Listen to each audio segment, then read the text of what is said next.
Good morning. Morning, everyone. Just do a mic check here. Good morning, everyone.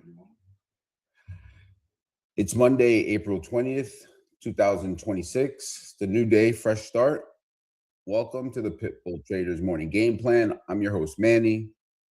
The purpose of this show is simple: live futures trading, real-time technical analysis, and actionable setups, all with the focus on mindset and disciplined execution.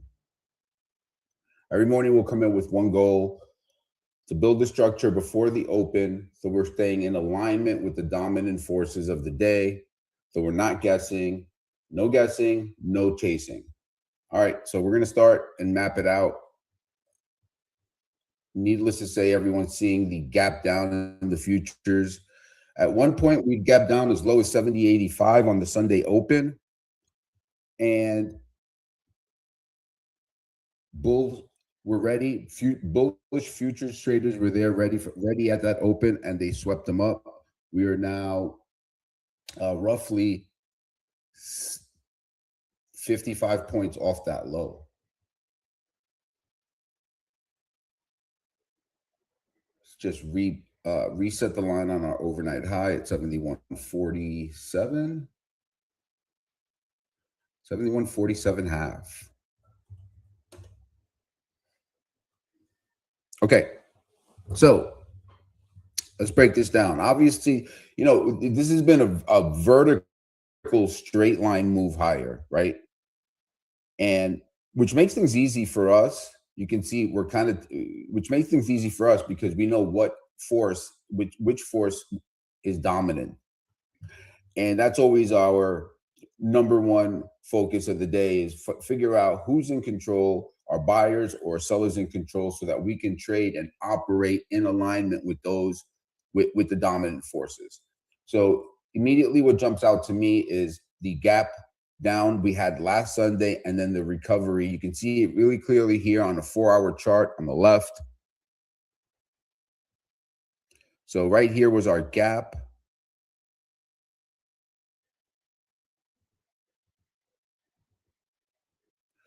This is our gap. And that Sunday night, so on the previous Friday before that, I'd mentioned in the IM Pro room and in the Pitbull Traders chat room that the regime had changed, right? So now bad news was being interpreted as good news, and bad news was leading to an initial sell, and dips would be bought. And that's what we're seeing here again today. We saw it last Sunday and we're seeing it now again. Pardon me. Long weekend. Okay.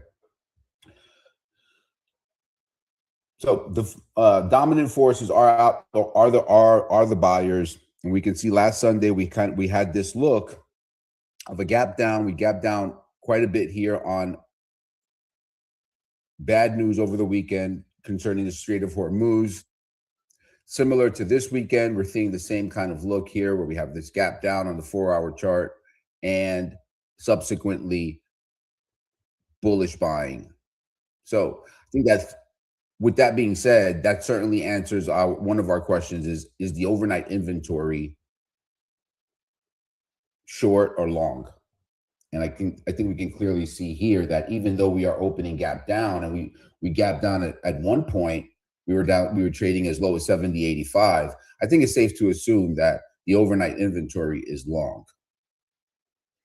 All right, so that puts us into a situation for today, right?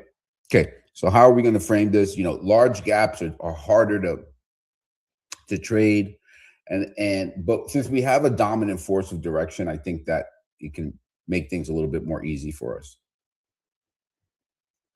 So the first thing I'm going to be looking at is this range right here. Obviously, the first thing we're going to do is we're going to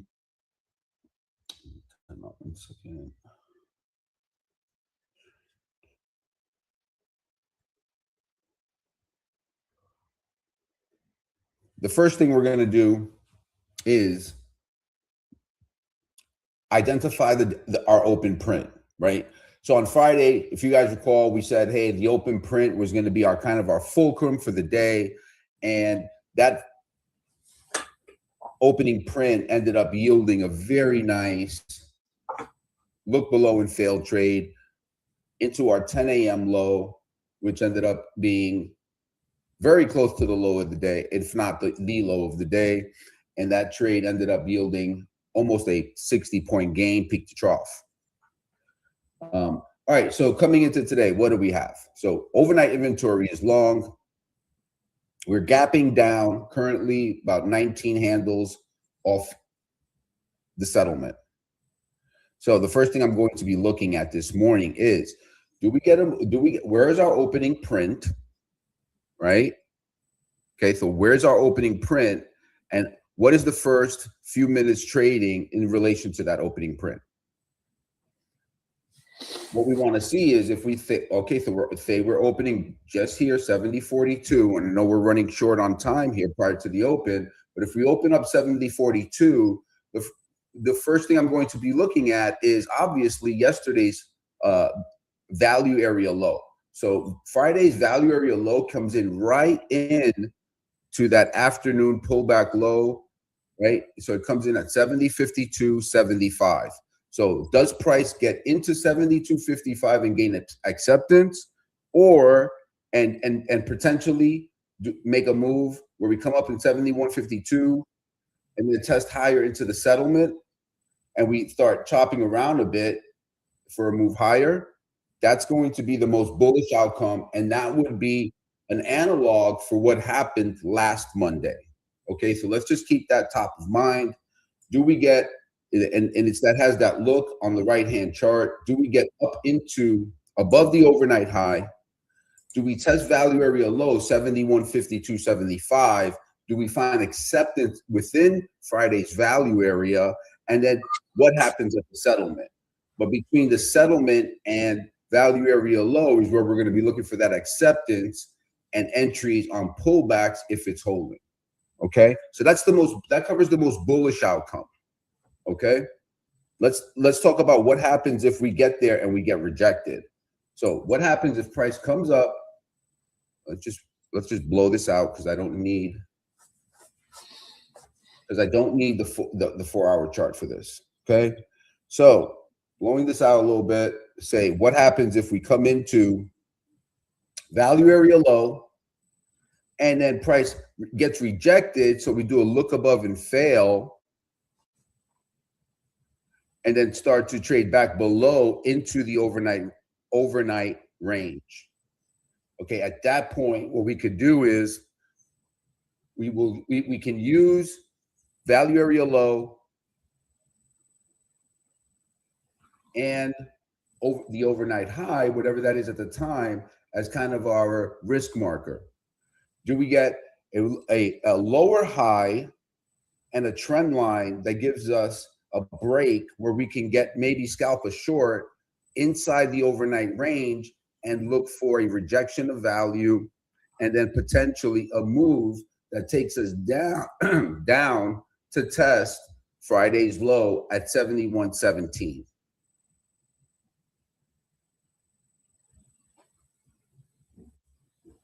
Okay, that is certainly a potential here on the first move. I think that would offer us a very good opportunity in terms of this, right? So say we get rejected from value, price rolls over, and obviously we know that it's going to be rolling over in going against the dominant force, right?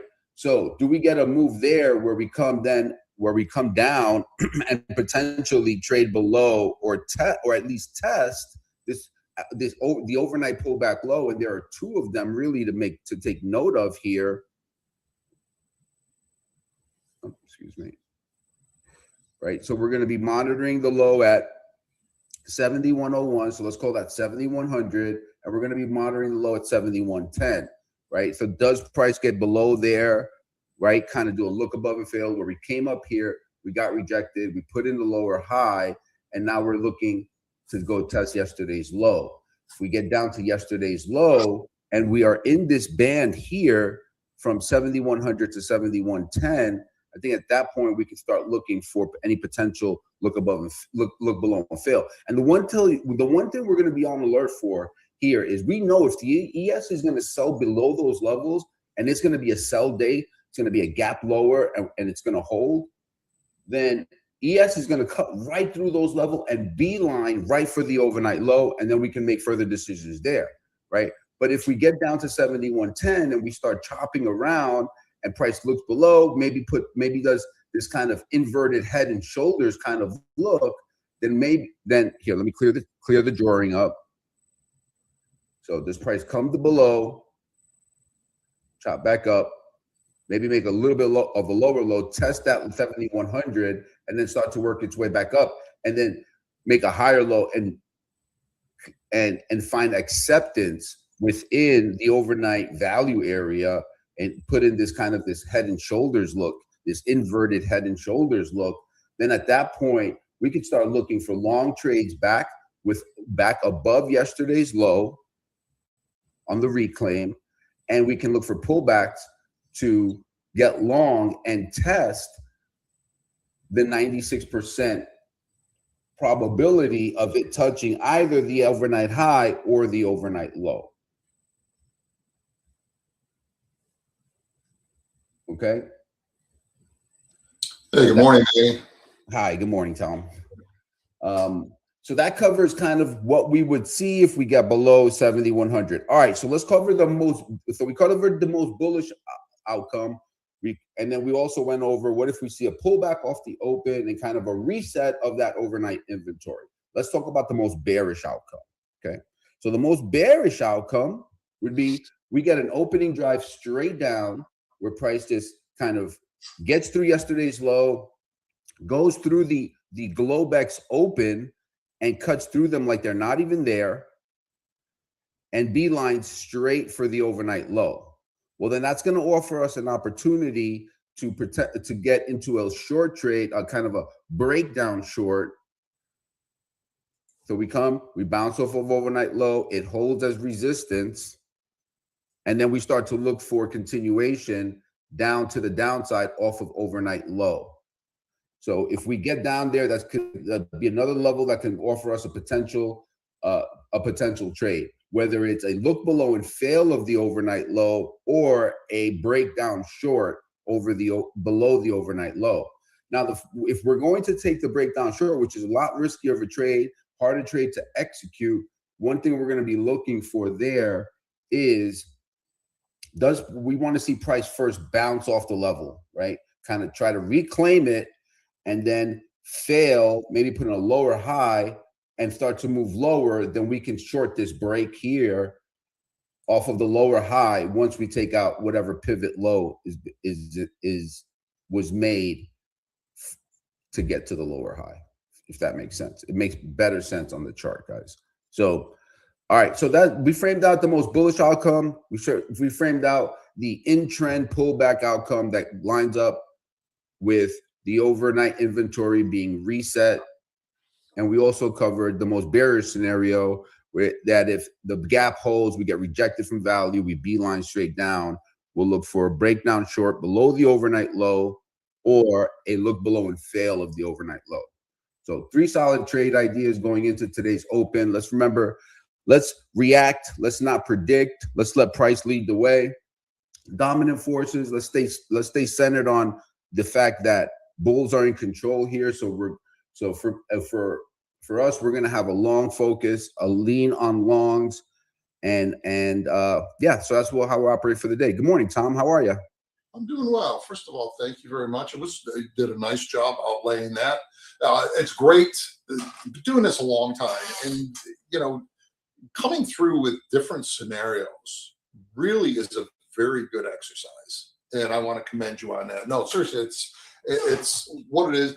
I definitely agree with your analysis on, especially watching a little bit. I had the same comment as you did. Is Friday's value, and I kind of look at it both ways from the electronic session and the regular session, and there's really not, or maybe a little bit difference, but again, I'm going to watch the 7140 level, which you pointed out, which is the low value.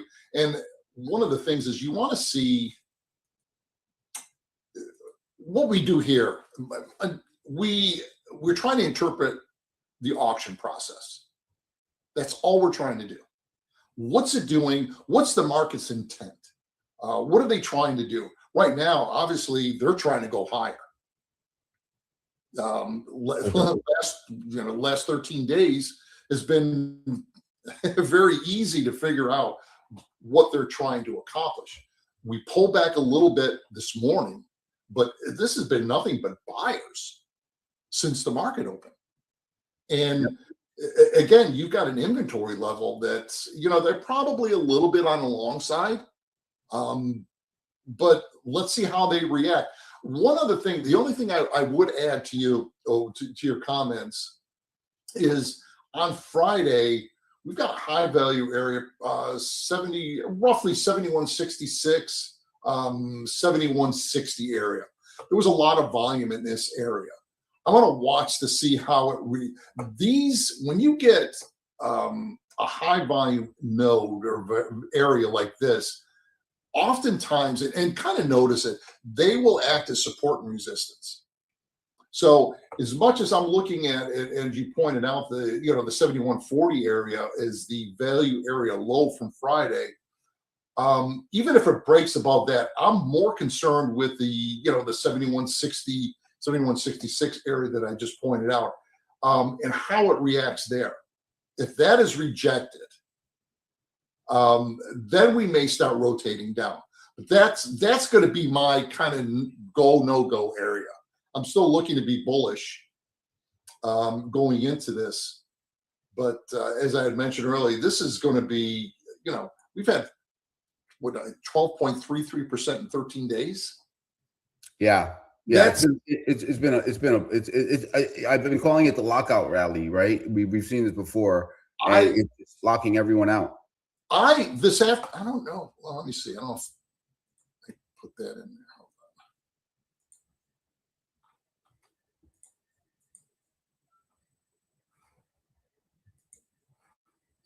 I don't know if you could see, or I could pull this into. I got a spreadsheet. I went and I looked at since 1980. I should probably drop this in. Let's see if I can figure it, drop it in. I went through and going back to 1980, and I try to figure out the biggest rallies over a 13-day period. And this is what we're roughly talking 46 years. This is the 9th most aggressive rally we've had in 46 years. Really? Yeah. So we're with 12.33%. But I kind of figured out, okay, what do we do from here? And if you take a look at the next 5 days after a rally like this, it's basically 50-50. There's not a big rally higher after that. I think the best rally I saw was up 3%. And it's 5 days of down, or 5 days of down after 5 days of the rally, and it's up on average of 0.5%. So it kind of flattens out around this level. I want to see. I kind of falls into handle stats type of his preview. But if anybody wants, I'll make a copy and throw it in of the spreadsheet, and just to see how. I just want to see what's going on. They're going to try to make this impossible. Yeah, I mean, it's just. All right, guys. There's our opening bell. Let's make sure we write down that opening print, right? So we're going to be looking for what is the relationship to the opening. What is the relationship of the 5-minute range to the opening print? Okay. Let's just mark that here. We opened 71.48 quarter. All right. Tommy, still there? Sorry, I didn't mean to jump in. Oh no, you're good. You're good. Okay, good. But yeah, let's see. Again, let's interpret this auction. See what they're trying to do. They're trying to rally it. Let's see how successful they are. Correct. Yep. Let's see what kind of traction they gain. I would like to see some sort of a inventory correction here that would, that's going to offer better opportunities in terms of intraday trades. Excuse me. Let me clear my throat. So we'll see. For the folks watching at home, do me a favor, please support the show. Click that like button, hit subscribe if you like what we're doing here. We'll continue to build it out. We have the Spygate running, so we're going to stay alert for audio alerts for that, for any institutional activity that can give us an edge into what the next trade might be. Okay, and then you guys know, as we state every day, we're running 3 different trading algorithms here, and I'm gonna go ahead and enable those now so that we get going there. From a point and click perspective, The guys in the pit know that I posted I think I had drafted 6 different potential setups I see for the day. So I'm looking at those. Yeah, so that's what we have going on right now. Bonds are kind of quiet. They're not saying anything. They're up a Yep. little bit. So yields are, pretty much flat and down slightly. We're still playing at the 425 level. Crude, this is, I kind of walked in on you if you mentioned, this is obviously going to be geopolitical headlines are going to swing this market. Economically, I don't think we have really much on the economic calendar this week. I know maybe retail sales and jobless claims on Thursday. I don't see really anything much bigger than that. And we're getting into earnings season, so that may have a little bit of an impact.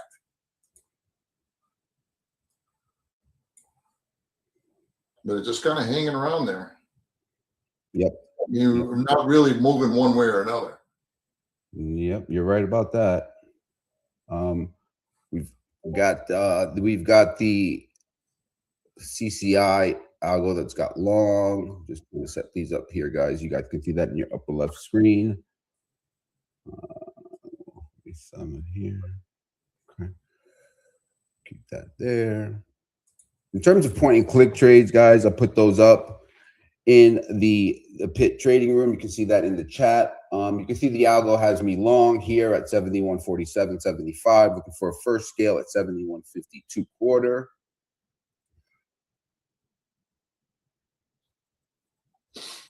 Always on alert for any, you can see it's kind of a quiet open here with Spygate in terms of our institutional activity. Let's take a quick look, give you an update on the internals. So opening up here, we are opening 1-to-1 negative on the NYSE, 1-to-1 positive on the NASDAQ. So we got kind of a mixed look open here. Our ticks are opening up pretty much in the neutral zone, opened up at about -500 and now creeping their way back up.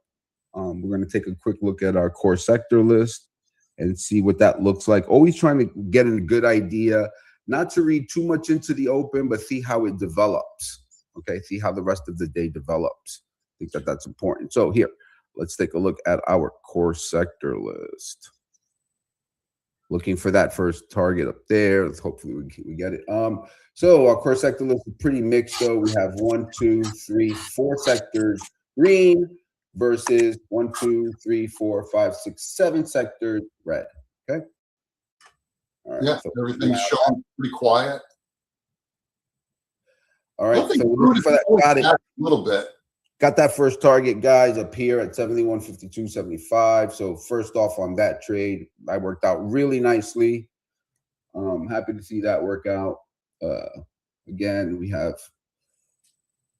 let me just enable this here. Shit, I forgot to turn this one on. All right, so now we're looking for a second target of 71.57. And let's just be mindful of the that we are now testing value area. Friday's value area is 71.52. What do you have for value area low, Tom, for Friday? Friday in the electron, I got it roughly 71.40. Okay, I had that at so that 24-hour value area. Yeah, I got the I'm just using electronic right now. All right, so for RTH session on Friday, our value area low was 71.52.50. Obviously, we looked into that by 1 point and have thus tested it the first time. So let's not read too much into that. Let's just see if we can get above it, and see if we can how we stick there. Yeah, you're correct. 71.52. Great. You're perfect on that. Okay. Got that going here. Oops. Let me just go frame this out here.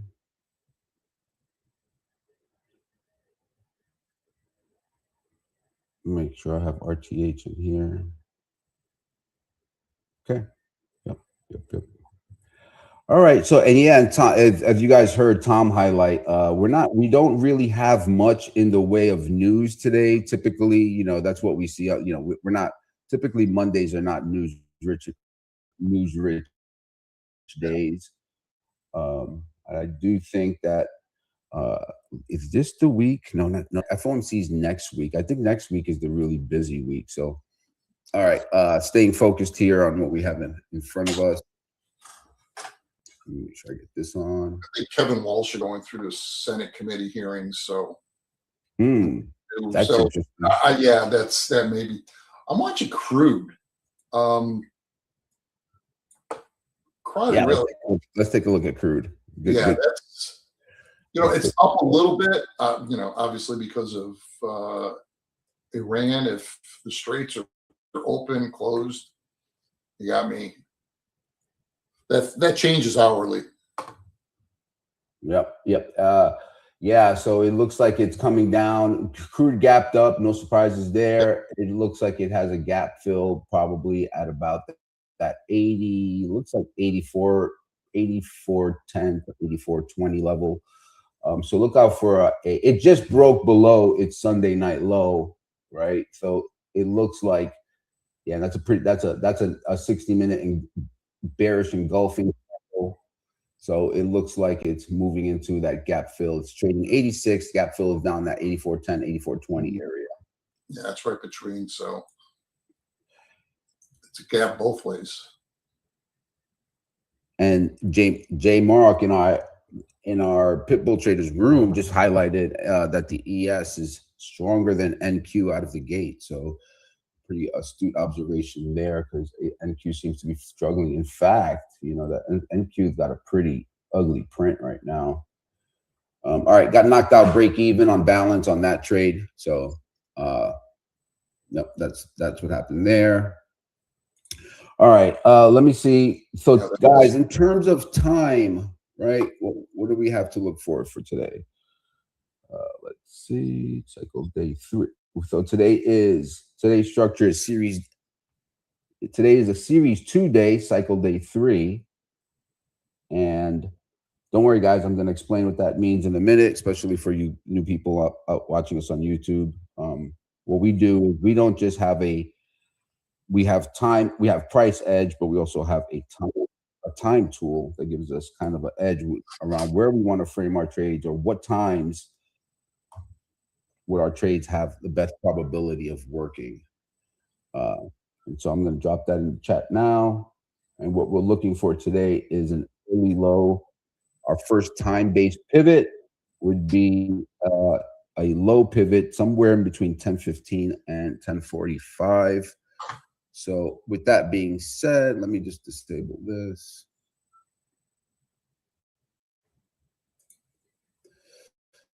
So since I'm looking for since the A4 algorithm is a bit more short-term based, right? It's more scalping. It's more base hit type of strategy. I'm going to go ahead and turn that one off, because I want to let the morning unfold, and I don't want to take I don't want it to take a long trade into a rejection of, well, a potential rejection of Friday's value area, which is what we're seeing now. All right, guys. So heads up on that. We are seeing a rejection of value, a rejection at Friday's value area low. This is lining up very closely to what we said in the opening print, in the open. And our opening prep work was, hey, if we get back below overnight high and that begin value area low and the opening print begin to act as resistance, then we can look for short ideas and short entries and put our back up against the value area low and daily and opening print, right? So we can use that as our kind of our risk marker. So, and then one thing I have to do, I definitely want to be on alert for, just because it's something that I always on alert for, is the dreaded chop shop, right? So chop shop is price just not going anywhere, and it's just knocking around. So we want to be mindful of that. But yeah, so we have the opportunity here. Let's see what we get. Let's see what we get. So far, unable to gain any traction above the overnight low, above the above the opening print. That gives us an opportunity to enter a short trade. It's really early, but as I mentioned before, is I kind of look at relationships of value area from day to day. And like you said, was we really had a hard time. Preface this, it's early. This could change in a second. Mhm. Prices were rejected. As you mentioned earlier, is the auction is okay. We tried to get into yesterday's value, and we found some weakness. There really wasn't a lot of demand up there. So could we rotate back down? We got this little gap in here that we're going to try to hopefully fill. But yeah, there's no acceleration. But this Yeah, is it kind of just went up there. Now it's retesting the opening print. yeah. So let's just be Well, aware. it's indecision, right? And that's what this interpreting this kind of an auction is basically. Traders don't really know. Anytime you get in a balance area or markets where it's pretty much sideways, you're getting more and more. It's just indecision. Here's what liquidity is. They're waiting for information to come out that's going to dictate which way the market's going to go. But at this point, they don't have it, and it doesn't look like any market has it. Yep, you're right. You're right. It is definitely Play it that way. Revert to the mean type of trades. So I have our opening print 71.48. Is that correct? Yep, 71.48 quarter. Okay. Okay. So now we're trading right back above it. Let's take a look at the high here. So at the highs, guys, we had 8 contracts come off. Pretty nice, pretty good looking taper there.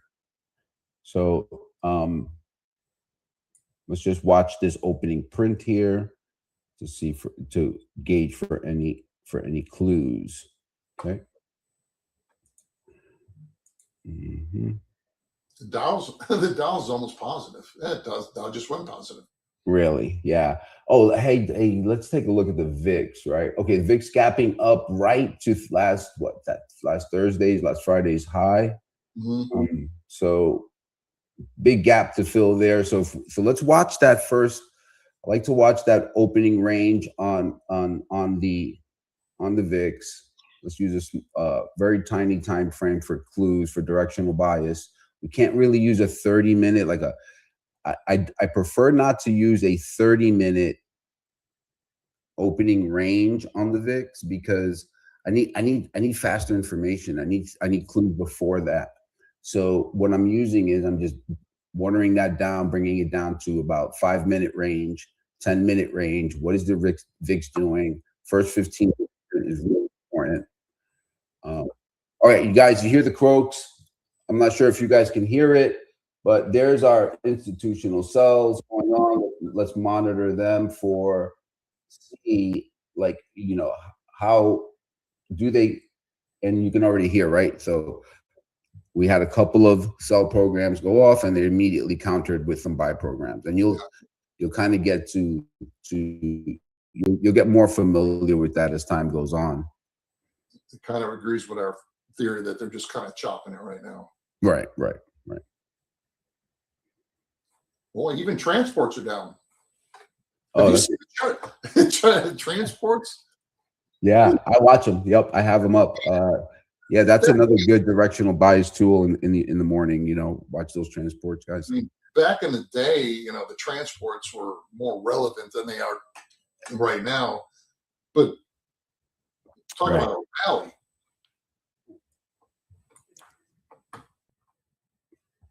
Yeah, those. Yeah, so there's the transports used to be really good, are really good for early bias, early directional bias.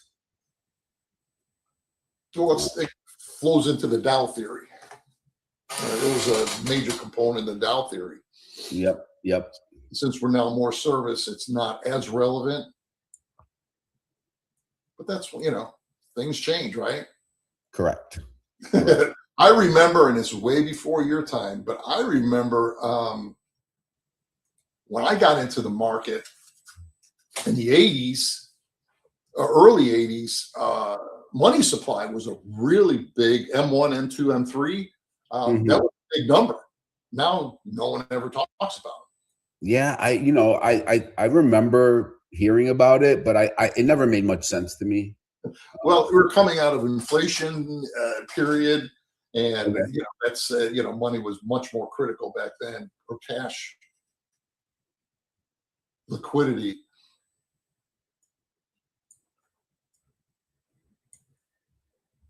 Just going to change my time frame here on this. My 24-hour, and then I'm going to go over here to this chart and get. Sorry. Let me just get this sorted out here, guys. Hang tight. We're not moving. There's really not a lot of movement. Nope. I mean, yeah. So let's continue to monitor. Yeah, Tom is right. That's a good heads up call there. We're just really not doing anything here. But as a trader, especially a newer trader, these are great opportunities to sit and watch. Yeah. And I may be reflecting back at myself when I was starting, kind of forcing trades, what I wanted to happen versus what actually is happening. Right. So, there's really not a lot of momentum. So the personality is kind of choppy, and you may want to just, like I said, revert to the mean type and wait for a break. But traders right now, as you said, rotating back around the opening print. Yeah, and guys, let's take a. Tom brings up a great point, right? So think about that in terms of the context, the broader context, right? So terrible news over the weekend. We get a gap down, but that gap is immediately bought, and we're trading now close to 100 points off of that low.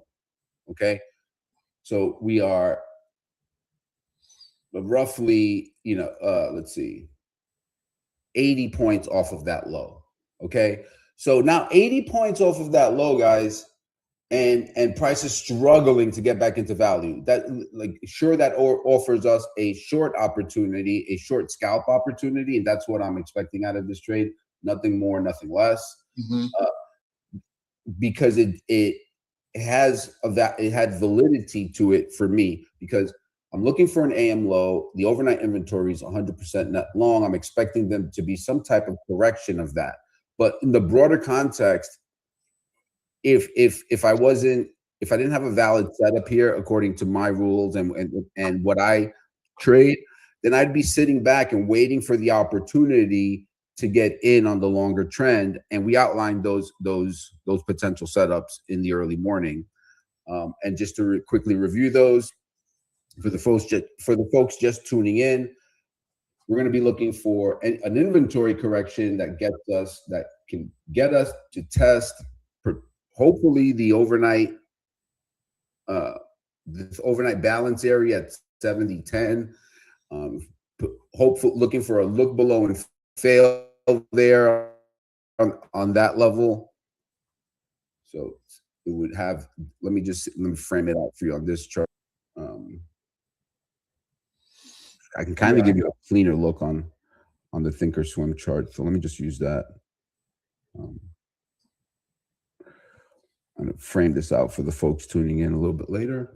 All right. So what we said here in the pre-market was, if you're sitting on your hands, you're waiting for the trend for the trade that's in line with the dominant forces, right? So we're going to be focusing in on this distribution right here, right? And do we get a potential move or an inventory correction of an overnight inventory correction that takes us down, kind of tests below here, and then recovers it, reclaims yesterday's low at 71.17 for a long trade that's in line with the trend. And we can also apply that same logic chain to a look below the overnight low.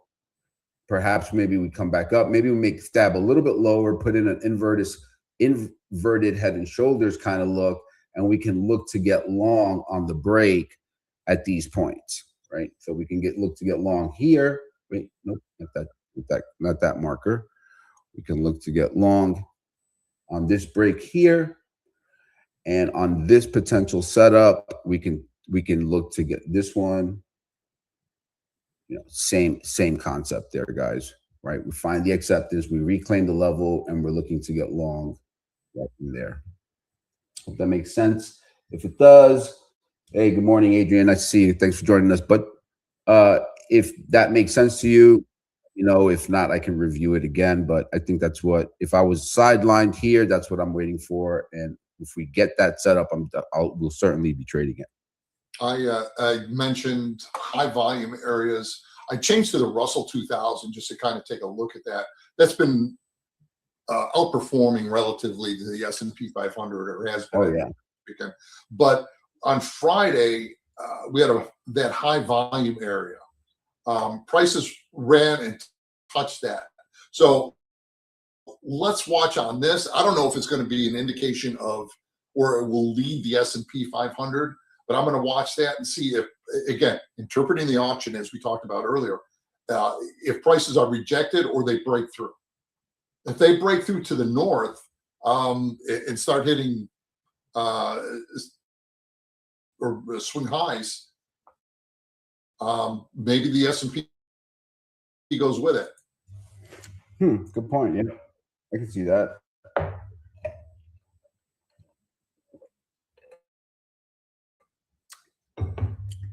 Quick break.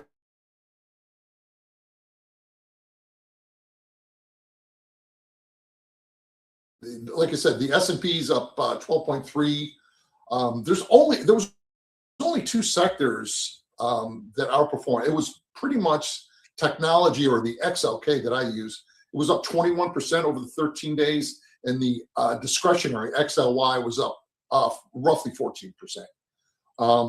But other than that, industrials were only up 10.8.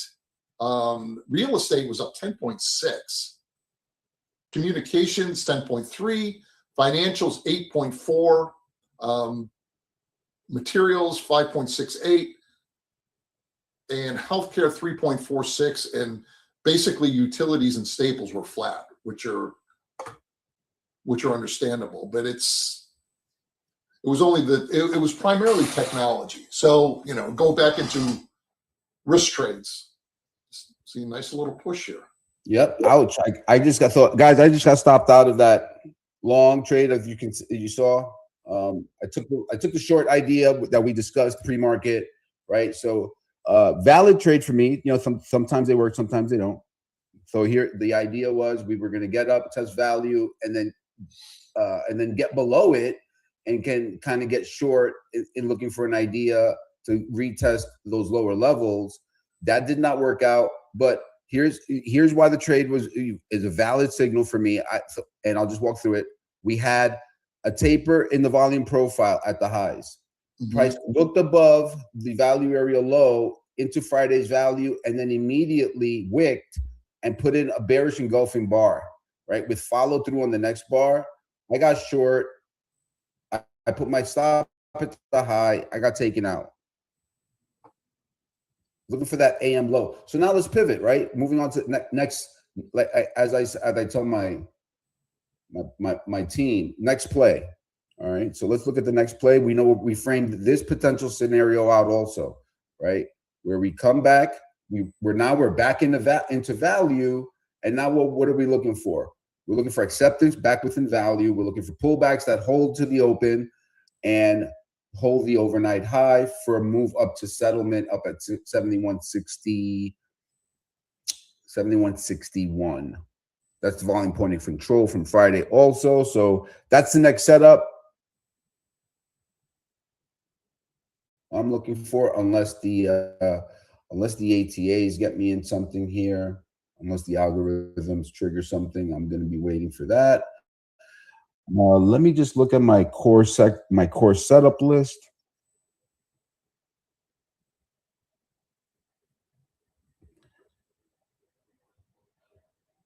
Okay. Always good to Yeah, look they're at. going into that high volume area that I mentioned from Friday.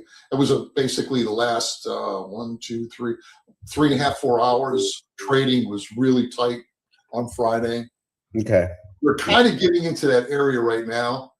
Again, interpret what the auction's doing. It's drifting higher. Let's see how it reacts up there. Yep. Yep.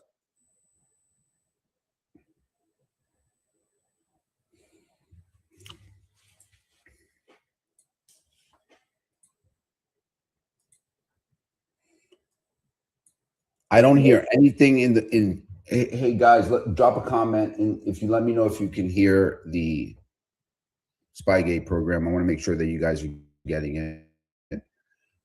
It has not gone off. Just wait for the next alert. I'll alert you guys. You guys let me know if you heard it. Okay. Yeah. As Danny mentioned in his thing, we got a lot of companies reporting. Or really, this is kind of the first real week of earnings, which will have not a lot of market cap, but Intel, Tesla are the two biggies I think this week. And I think we got a bunch of airlines, so I don't know how much of an impact they're going to have.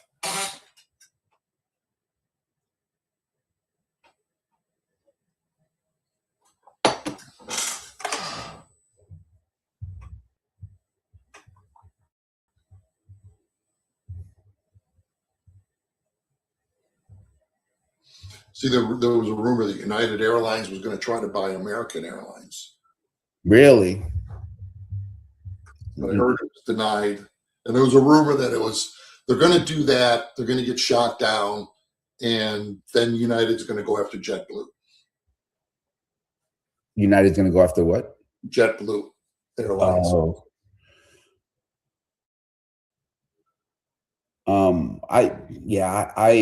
I did not have pleasant experience on a United flight not too long ago.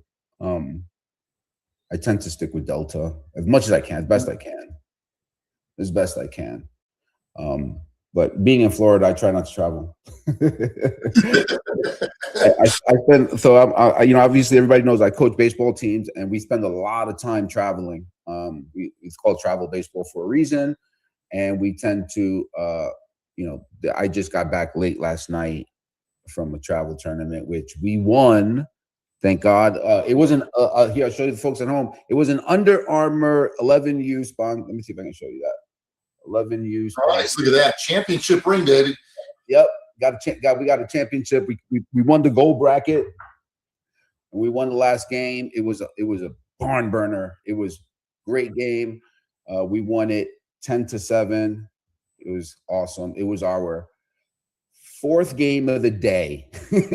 so the kids were wasted. They were running on sugar and adrenaline. Got parents throwing lollipops at their kids where they would never do that ball.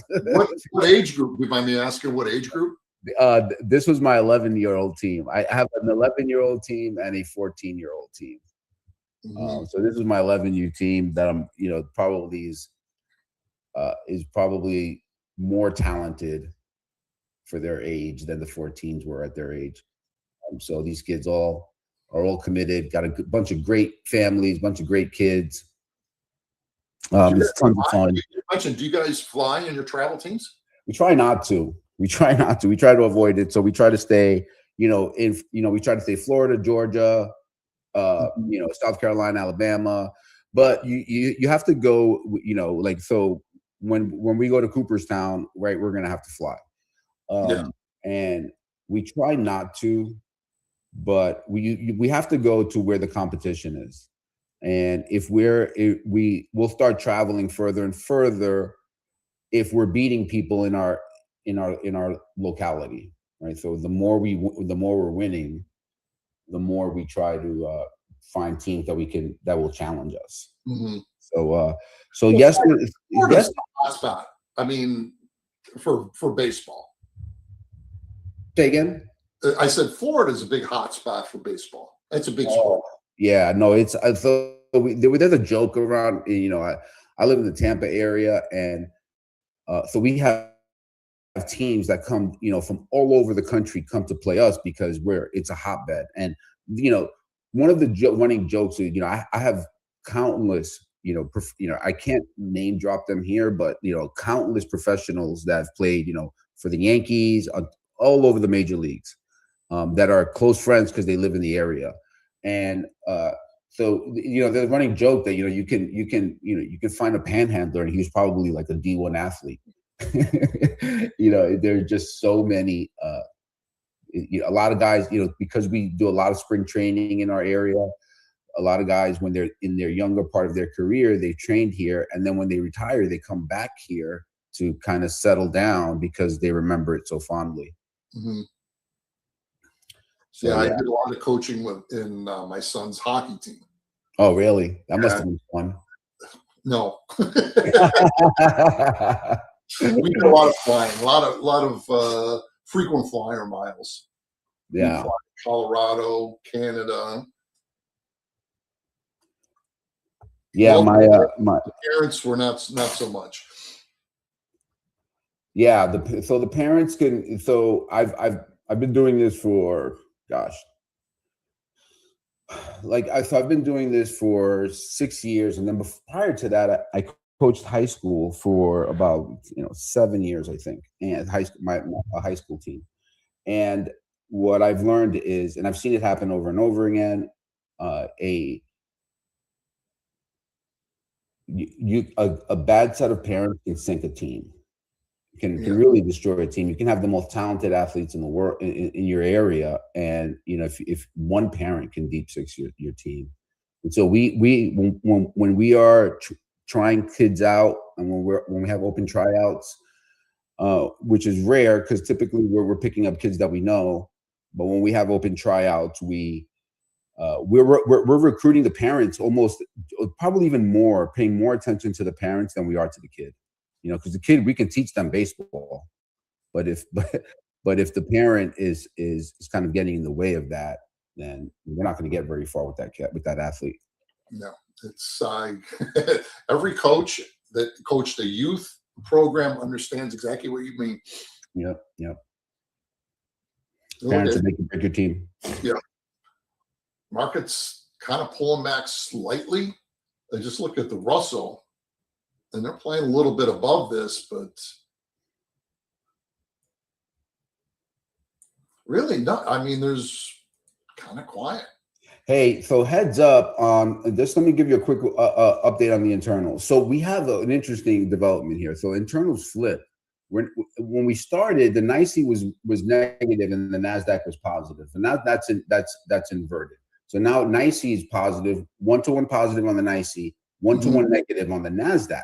So interestingly enough about that, guys, is that's going to be a raise your antenna for potential chop zone, indecision, right? With those types of internals, we're less likely to get really thrusty moves, really impulsive moves that take us higher. And let's add to that when we opened up, we saw our core sector list was mixed. Additionally, right, we know we love to kind of watch the internals to gauge them for any type of edge and directional bias. We highlighted that the VIX was gapped up, testing Thursday's high, and was then moving below its first 15-minute range. Well, that kind of has ended. It looked below that first 15-minute range and is now creeping back higher. So let's just keep an eye on that. It could just be putting in a lower high, which I think is more likely the case because we're back into value. Okay, we're back in value here. So yeah, it's not a lot happened. Keep an eye on, ES is looking for, right now, what I'm doing is I'm frame out the idea from this morning, right? I'm letting this ES show us that it has the value, that it's developing value. And if it does, then we will get a pullback into some support areas for potential long ideas. So right here, you guys can see that we framed that out. We got back into value. We're above value area low, and now price is now confirming it with time, right? So pretty good acceptance here. Very, very small time frame of a 5-minute chart. I'm going to put the 2-hour chart on the left because I want to see that a little bit more clearly. And sorry, a 60-minute on the left, because this is going to be kind of like my fulcrum to see if we're showing that acceptance, right? I want to see that acceptance within value on a 60-minute. You can see here we're testing it. Okay, it came. So interestingly enough, guys, look at this, how it works, right? So we have Friday's value area low. That's a bad drawing. Let me try that again. All right. So this is exactly what I framed out this morning, right? We came back up. We tested into value, initially was rejected. And now what? Now price is building value, showing acceptance within Friday's value area. And then it did what? It pulled back right to, on the 60-minute, look at it pulled right back to value area low. Thus far, it's held as support. Let's see if we get the next logical target is the settlement. So I know the title of today's thumbnail is a 96% probability trade, but that worked itself out just because we opened right at the overnight high. So I'll be going over that every day this week. Tune back in tomorrow. I'll show tomorrow if it does set up. We'll give you the 96% probability trade. Oh, you were good to know, Adrian. Good to know. Yeah, so that's interesting because I've had a couple of people tell me that they coached hockey. So yeah, I mean, I guess if you coach your kids in hockey, does that mean that you need to have a dentist on call? We had a tournament. I think hockey's for bruisers. Oh yeah, it's my son was in the emergency room a few times. Yeah, we went to Canada, and we were 12 years old, and parents were throwing things at the kids. I said, "Are you kidding me?" They take it a little bit more seriously up there than in Houston. Right.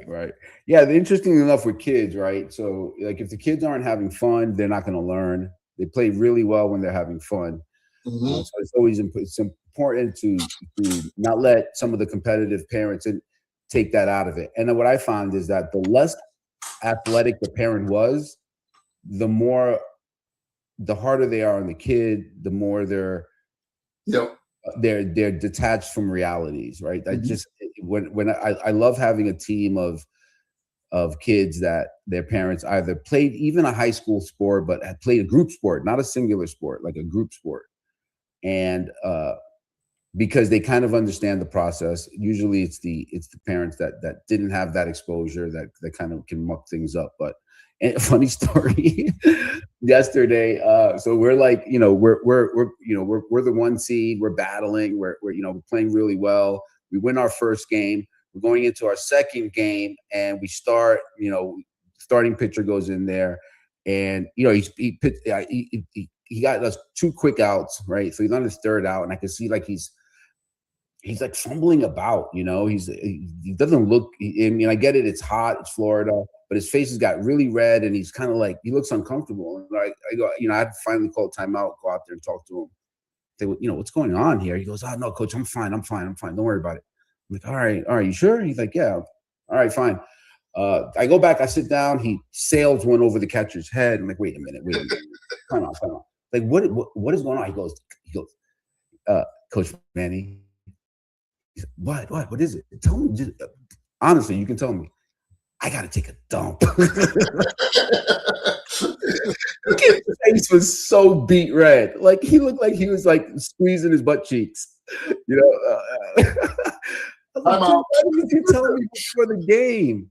Why didn't you tell me before you came on start? Well, I didn't want you to pull me. I wanted to make sure that I had my start. I thought I was going to be able to hold it to the end of the game. He's like, oh, all right. I was like, well, so I couldn't pull him then, because if I pull him and he leaves the field, then he can't pitch anymore. So I had to. I think, yeah, you got to finish it. You got to get through this last out. And I told our infield, like, hey, let's get this kid an out here so he can go. He can go take a dump. Well, that's not even the end of it, right? So he comes, he gets the out, comes off the field, and then he's batting like second in the order. Yeah, so it was hilarious. Me and the other coaches were. Hey, look at Crude. Crude kind of sold off, and is starting to go back into the value. So if Crude's pushing, is it going to put some emphasis or of pressure? Well, it is a little bit on the E-minis. I had a parent punch his kid's coach in the face in the locker room because the kid wasn't getting enough ice time. I think the kid was 11 years old at the time. So, because our area is so competitive, right? I mean, I here in our area, for a kid to make his high school team is almost as good as a kid playing, like, achieving a Division One sport, because there are just so many talented athletes here. There's so many outlets to learn and play, and we play all year round. Yeah. So, I'm sorry, just hang on a second. I have to answer this.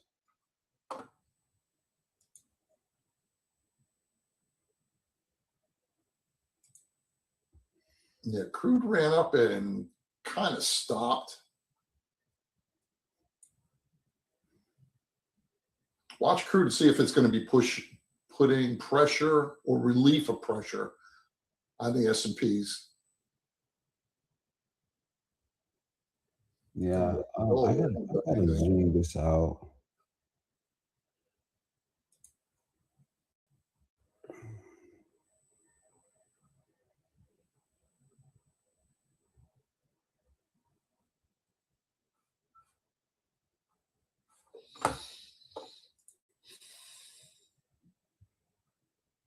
Okay. All right, that's right. Okay. All right, just chopping around here, guys. Price showing some acceptance back within Friday's value area. Yeah, somewhat of a hasn't quite gotten up to the settlement yet.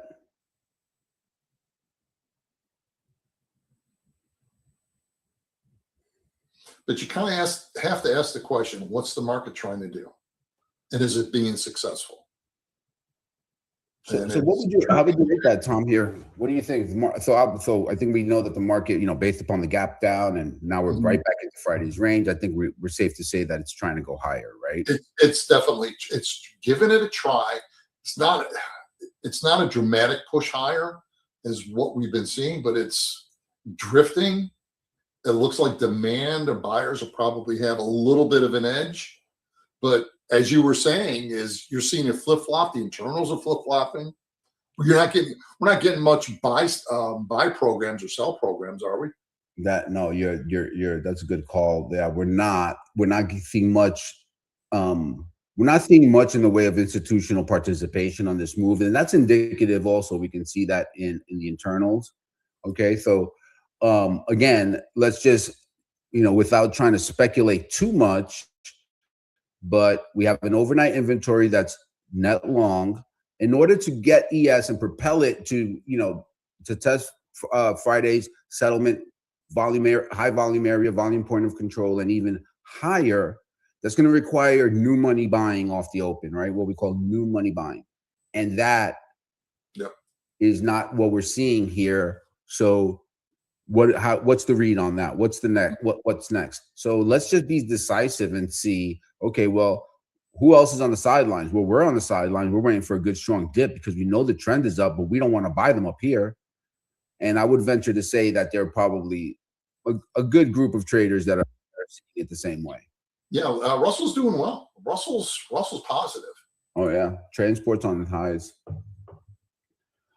As far as the sectors go, financials are positive, and I'm just using the State Street Select. So tech is lower, discretionary is lower. Well, tech is marginal. It's flat. Financials down a little bit, energy down a little bit, or I'm sorry, up a little bit. Industrials flat. So it's just a mixed market. There's really nothing. Materials seem to be leading.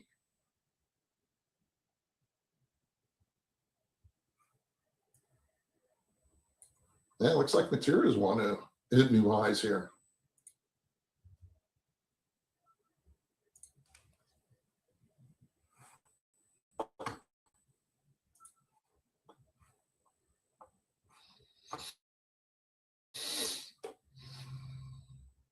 Tech's basically at highs.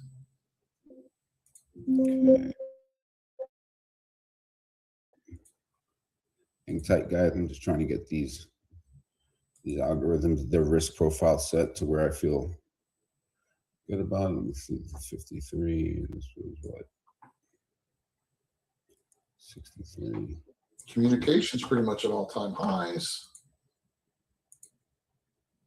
Real estate testing their, I guess, recent highs.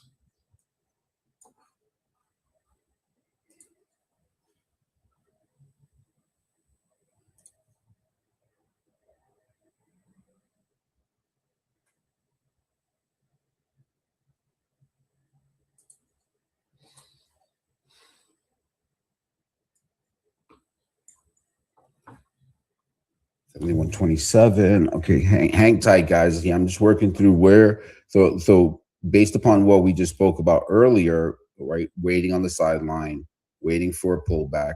Now the next question that I'm asking myself is, okay, if it pull back, where am I going to buy them? Say we don't get a look below and fail of the area of the 7110 to 7100 area, or even a look. I don't think we can expect a move that low. Unless this is being, unless we get a full rejection up here and price just starts cut through, we have to, I'm going to start looking for levels to buy them. And so what I'm looking at there is 71.44, which was my continuation long level, which we're at right now. I'm not in love with that because it's kind of shallow. Below there, I have 71.10 to 71.15. And then the big one down at 70.85 to 70.90. So let me just frame that out here. Okay.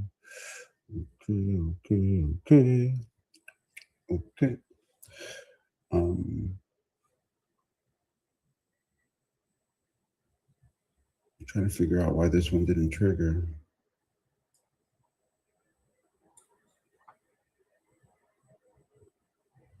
I've referenced a couple times while you're doing that, and interrupt me when you're finished. No, please. This is a daily. The E-min is just daily, and I mentioned, or I referenced a few times, is I look at relative, the relative trading of the value area from the previous day, and the light blue indicates the value area, and this was, everything is overlapping or higher. This is really the first day. It looks like it may, a little bit lower, but it's just, you take a look at this and it just, nothing says weakness. Agreed. I mean, mixed, sideways chop, right? Sideways, the chop, when we go into the chop shop, this is kind of like that look it has, right? Slow open, not a lot of participation.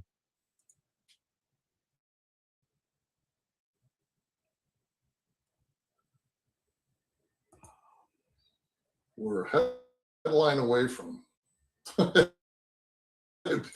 being down 1,000 points.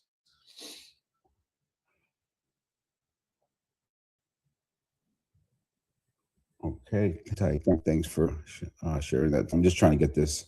No. The risk profile on this algorithm set right. I see that it didn't trigger on that last trade, and that tells me that to recheck the settings. Okay, so now I got that plugged in there. Okay. I mean, gold really hasn't done it. They've been kind of structurally sideways here. We've had the rally, but it's just been pretty much sideways. Nice, got a big range there, almost 1,000 points, but structurally It's really not doing much.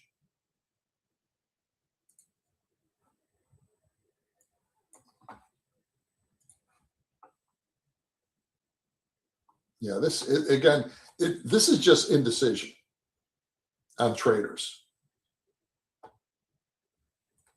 They kind of like this area up here, the area of Friday's value, and that's where the liquidity is. Did they probe up and find some sellers up here? Didn't really sell them that high or that hard. Excuse me. I just think that we've got. It just looks like it wants to go higher to me. Agreed. Yeah. But it's. I think we're going to see a break here that. I'm hoping we see a break and then a move higher, a dip that gets bought. It kind of has that tone to me. Just sidelined, waiting for something here to happen. We'll see. 71.0. I just want to have this level in here ready, so that if we get down there, what was happening to me last week was I'd have my setups drafted, and then price would reach them, and I was sharing something with the group, and I'd miss it. So I'm going to try to set these alerts here so that I don't miss them today. Okay. There we go. That's it. All right. Good. Yep. Here we go. Moving right back up to the highs. Crude didn't like it up there, so let's.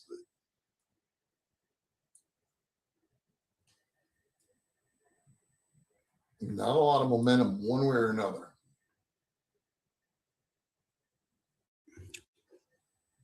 We looked at the highs. 4 contracts traded at the high and the low. It was 32. We are at a 17.25 point range. Worst thing you could do here is try to overtrade a 17.25 point range. All right. So if we don't get the pullback here, what's the trade then? Makes it really difficult, because then we have to consider that we're going to get that choppy, like grindy higher type of price action. Yep. And that always makes things tough. It is. It is. It's surprisingly much more difficult to trade. Right. But and stuff like that. So maybe a move like this, where we come back down into here, and then get that move higher. But I think that trade that is the trade that we're in right now. See, it held that high, pulled up, and we're building acceptance within Friday's value area. And that's what it's doing. I think that's they're accepting it up here right now. Yeah. Let's just hang tight. Hopefully we get lucky and we get a good spike down so we can get some longs on.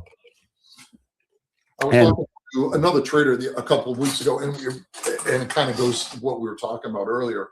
And we were talking about the material steps we made as traders. And one of the things is you kind of look at lines and blah blah blah. And once I got to the point, and we were both in agreement, and I'm probably more asking you a question than anything else. When you kind of got to the point where you start interpreting the auction versus looking at lines, see any changes? So, no, I'm sorry. Ask me again. Okay. Looking at, I said lines, but trend lines and stuff like that. We all learn to, trade those or indicators. But when me and this other trader were talking, okay, yeah, accepting, rejection, what it's trying to do, and kind of become, I guess, in a way, more subjective and less relying on the lines or indicators. That's a game of success.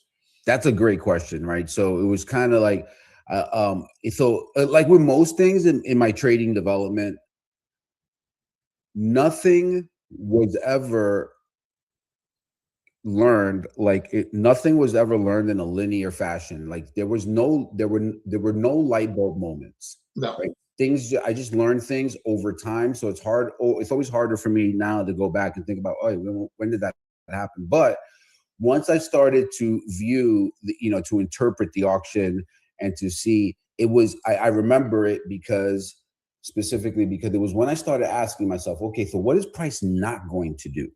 Like, Hmm. what is it? What is it? It's telling me something, and what is it really not going to do? Right. So, it can do anything, right? But there are certain. We all know that there are certain probabilities that we can assign to price action, and so it was when I started asking myself, what is the lowest probability, right? So, I would say this framing is really wide, right? So today, the lowest probability is that we uh, take out the Sunday night low and trade much and just sell off, right?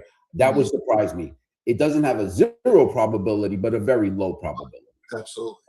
And so so it was when I started to figure that out. So then the next question become, well, if it's not going to do that, then any test down there would be a good place to try some to try to get long if we do get down there. And so now you can apply kind of, and without getting too geeky about it, like apply a fractal kind of mindset to it. Okay, so where is the next level that has that? Well, that level that outcome has the lowest probability. What has the second lowest probability? And so, and I think that's what we framed out here is that if we can get down and test below, obviously that's a very low level now, 7110. I would think that buyers would come in to swoop in there and take prices higher. At least that's a good area to risk, right? Hmm. I don't want to. So if I only had to, if I could only risk, say, 10 points or, let's say 10 points on the day, right? Where do I want to risk those 10 points? Because if I risk them right in here, if I risk them, if I buy, I don't know, 71, 52, I have a higher probability of that going down to 71.40, 7 and stopping me out and still moving higher because that's the range right now. So I don't want to risk those 5 in here. Where would I risk those 5? And then build that kind of thinking out. Where does it make sense to lay the risk out if you have uh, we all have a limited amount of risk we can take. So there's subjectivity in what you're saying. Correct. Sorry, Okay. that was a long-winded answer to that. There was a year. Well, no, I I didn't mean to oversimplify it, but there was an article I read, I don't know, maybe 10 years ago, 12 years ago. I don't know if you're familiar with Denise Schuler. She's a trader psychologist, and she works with traders now. Okay. And she was asked the question, what's the difference between a good trader and a great trader? And she said, great traders trust their intuition. Hmm. Great traders trust their intuition, right? Yep. So Not that they don't do the work, but so there's for me, yeah. Sorry, go ahead. no, go ahead. So here's how I can share my kind of the way I see that is, so guys, have you ever been in a trade, guys and girls, have you ever been in a trade and you're going to get stopped out? Like you see price moving close to your stop, but before it gets there, you kind of know it, right? You stick to the stop. You're not going to get chopped up. You're not going to act emotionally. But there was a kind of a point there that you knew internally, like it wasn't a a definitive yes or no, but you kind of sensed it, like, yeah, I'm gonna get stopped out here. Mhm. Oh yeah. And that's kind of that intuition that Tom is talking about. Uh and I've learned to hone in on that intuition and use that to my advantage. So just like I know, so if I know that I'm going to get stopped out on that trade, if I know with a certainty, shouldn't I be trading in the opposite direction? if I know it with that much of a certainty, or I think I do, right? Mhm. I know position's wrong. I'll try not to sit there and lament being wrong. I'm like, no, well, let me get right, and I'll try to get right as soon as I can. So yeah, trusting that intuition is key. Yeah, it's not only stopping out but reversing a trade. Right, It's, right. it's It's letting go of being wrong and getting yourself right as quick as possible. mhm. That's when it becomes a little tough. Again, it looks like it kind of wants to sell off, and then buyers come in. It looks like it wants a rally, and sellers come in. So this is, we've been trading within the last hour. Yeah, yep. Not much going on here. We said No, we're coming into that later part of that time window when we're looking for a low pivot. So let's just keep mindful of that. Obviously, there are times of standard deviations applied to those, but we're going to stay focused on looking for that low um, in between 10:15 and 10:45.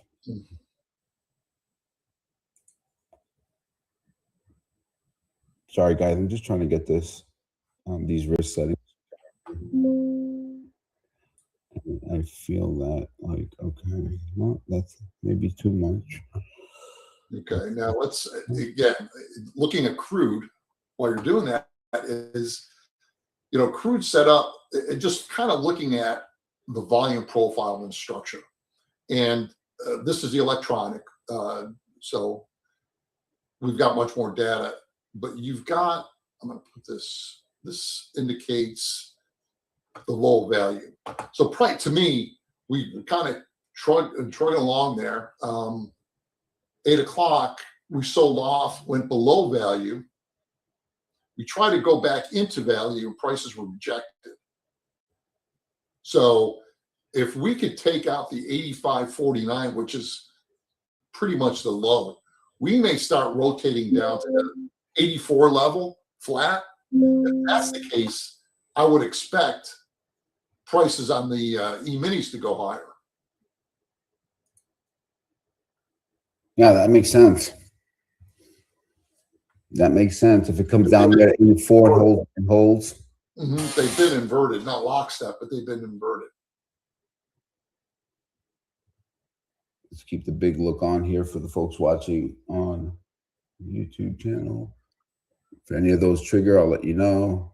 But all right, so looking for, here's another level that we have to be mindful of, especially as our window's coming to a close here, is 71.36 is our 24-hour VWAP. So volume weighted average price, 71.36.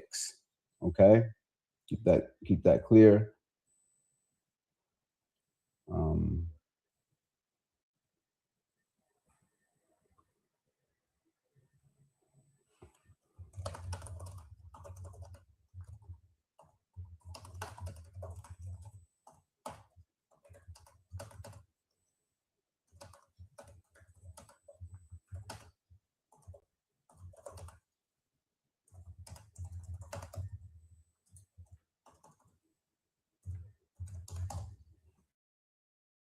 I have a question here. Let's see, from the folks watching. Just bear with me and get it in here.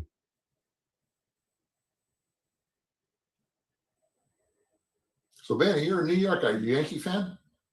Oh, yeah, big time Yankee. Huh? Big time Yankee fan. Big time. Yep. So my dad was a big Yankee fan. But in this house we are born Yankee fans. And yeah, true story about how fanatical my dad was about baseballs. When my brother and I were around with them, my dad was insane. He was pretty sick about it. So not a Tampa Bay fan? No, not at all. Nope. I'm originally from New York City. Mm-hmm. I migrated down here a few years back, and just a Yeah, I like one part of the reason why we came to Tampa was because the Yankees have such a big presence here. Yeah, we've got a lot of spring baseball down there. Hey, here's an interesting question, Tom. As a more of a swing trader, how do you handle overnight gaps? Uh, Um, so, say you're positioned and you get an overnight uh, gap. Gapping Can you, with me or against me? can you cover both? So, say price is gapping. Uh, let's talk about the more difficult one. Right, would be you're in a swing position and price gaps against you. How would you Mhm. handle that at the open? I especially okay. Let me answer two different ways. If it gaps when I put on a trade, like I guess everybody else, I have my right wrong line. Okay, like to say, okay, here's where I'm right. Here's where I'm wrong. Okay. Watch how it reacts down there. If it gaps, let's say below that, um, maybe better if I explain it by example. Let's say I've got bought a stock at 80, and my right wrong is 75. If it gaps down to 74, so I'm below, I should be getting out. I will, not unless it really gets weak. I'll watch a little bit, and I'm just looking for the opportunity. Unless we start seeing immediate buying where it starts going to, if it starts attacking the highs, I will hold it. But usually I'll just try to get out. And the three hairs I have left, I try to I So try you less stress as possible. so normally you'll just get out and reassess. Usually, yes, I'll watch it for a short period of time to Okay. see if demand comes in and where the market overshot, and that's kind of what I'm looking for, a sign that they overshot on the downside and it looks like it's going to go higher. But everybody's different. Everybody trades it different.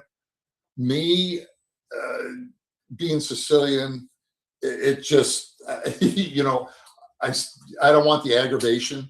It ruins the rest of my life. Everything past this. So I've kind of learned that, you know what, cut it and get on with your life. That's Right. where it's like, okay, as you said, next play. I could do that, but holding on to something, it just affects everything else. Right. Right. Right. Yep. I'm a big fan of that. Clear it. Um, Typically, I like to say no thinking, just cut it. You reassess later. I think that's worked. I think that works out best for most people. Just cut it off and rethink it. It's when we start to rationalize and think and hope that we get lucky, that we start getting into trouble, or that our deepest drawdowns happen. Hmm. Heads up here, guys. Internals are positive, but we are fully. This is the chop shop, guys. Right? Chop shop is upon us. All right. Don't click yourself broke out there. It's easy. We're stuck in traffic, and we got if you're chasing if you're chasing every tick here, you're gonna get into trouble. It's not gonna get any better. All right. We've been open over about an hour and 10 minutes, and we've got nothing clean. Right. No clean setups. Maybe No, maybe the pullback. Maybe the pullback to value area low on the initial move higher was your setup, but really we're just two-way trade here, so just be mindful of that.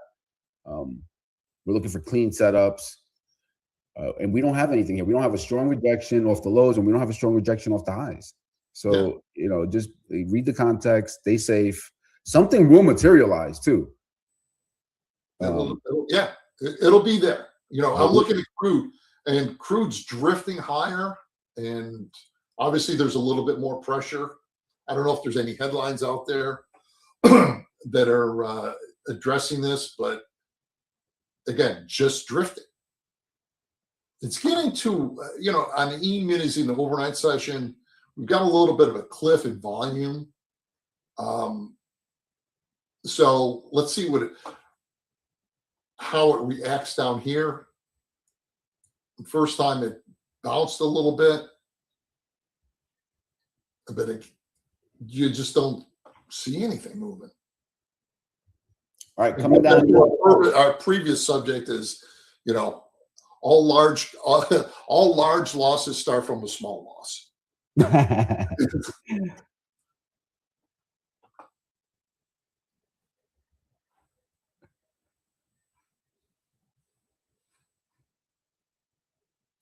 So, Tom, hey, maybe you can, since you're volume profile guy, maybe you can give the viewers a quick lesson on why a value area is more important than just looking at like a standard candlestick. Well, the one thing that immediately got me interested is it's more information. If you take a look at the 30-minute chart here, let me see if this will clean it up a little bit. Go to regular sessions. When it was originally formulated, it was for set up by Pete Stottlemyre for day trading in the futures pit.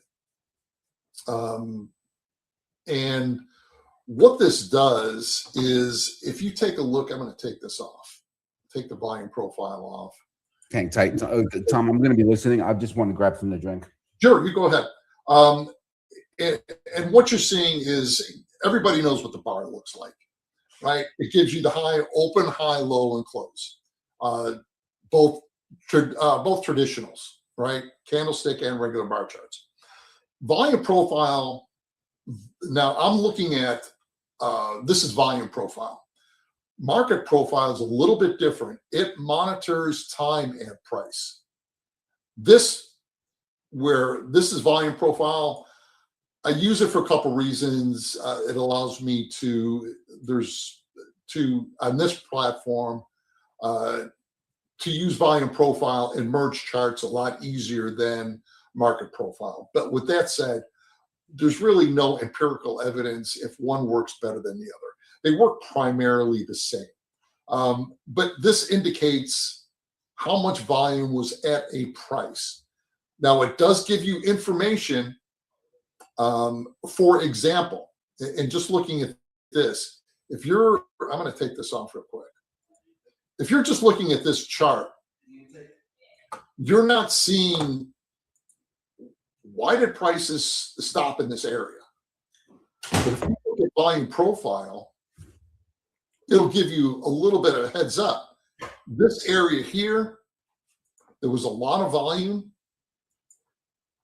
and this comes down here. It adds up. These high volume nodes act as support and resistance. Right here, it acted as support, again as support, then became resistance. So this is a very critical number. You can just see the 9173 after it was set up on the 26th became a very key element in support and resistance. A little bit clearer, or at least it identifies it a little easier than if you just look at a bar like this, where it just kind of points out this is where the market's been support, resistance, and resistance. So that's why I use it. It just and one thing, it's not a technical indicator. It just reorganizes the data into natural distributions. And once you get the market into its natural distribution, it's much easier to trade, as we were talking about earlier, interpreting the auction. Because if you're seeing where this is a critical support resistance area or value area, or its distribution, then you could see how they're reacting to the natural distributions of the market. And that's why I feel it's a much cleaner way for me, and it's easier for me to understand it because it's, again, much more relevant information. As I said, is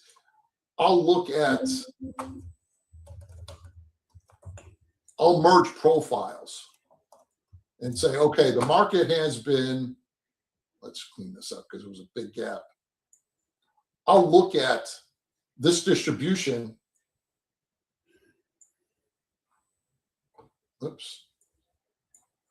I'll look at this area, this balance area, to see what the markets were saying. And you could easily see there's two low volume distributions here. Oops, that kind of outline what the markets were doing. Prices were rejected up here, rejected down there, kind of sideways. And until it really breaks, it gives you an idea of what the distributions are, the natural distributions of the market. And that's one of the things that Pete was really trying to do, is what he found with arranging the data in this way. It shows you the market's natural distribution. And by doing that, it's easier to interpret the market auction. And that's, as we talked about several times today, that which helps. And I'm sure I confused everybody out there. No. I mean, I think if you know a little bit about market profile, then I think I think you can understand it. But and there are folks watching that don't understand market profile, and I think we want to make sure that we cover it for them. So if you have any questions or you don't understand what Tom says, please drop a comment. Let us know. Yeah, let me know. If I'll be more than happy to spend some time, give you a little basics of what's going on, how to interpret how it's set up, and how just little ways of little keys on how to merge the profiles. And again, this is for context. For day trading, you still need the context of what you're doing. So looking at the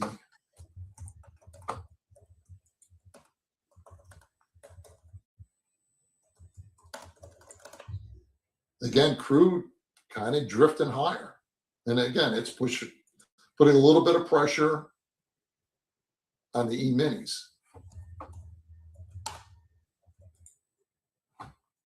Oops. 7-1.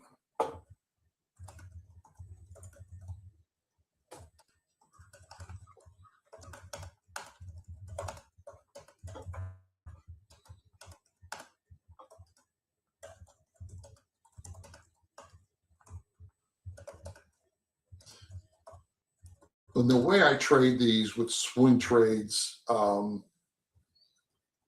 generally enter and manage the trade. That's why I use a lot of spreads and options with my trading. And I do a lot of equities.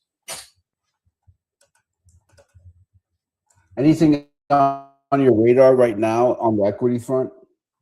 On the equities, I got a bunch of potentials. Okay. Nothing really triggered this morning, but again, I've been watching you watch the technology and watch the discretionaries. I do a lot of relationship with that, with the defensive. And we've been in a very strong, I think I mentioned the other, setting up different ratios.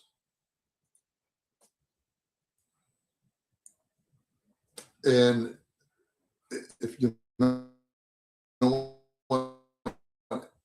add the S&P to this, let me just upload Tom's chart up here so that the folks watching you can see there was you got a warning sign of the bar chart represents a ratio between discretionary and staples, and you could see risk was taken out of the market much earlier, and you could see it started breaking down in February before the market really started breaking down later that month. It was a few weeks later, but it kind of gave you a clear indication and also validated the rally.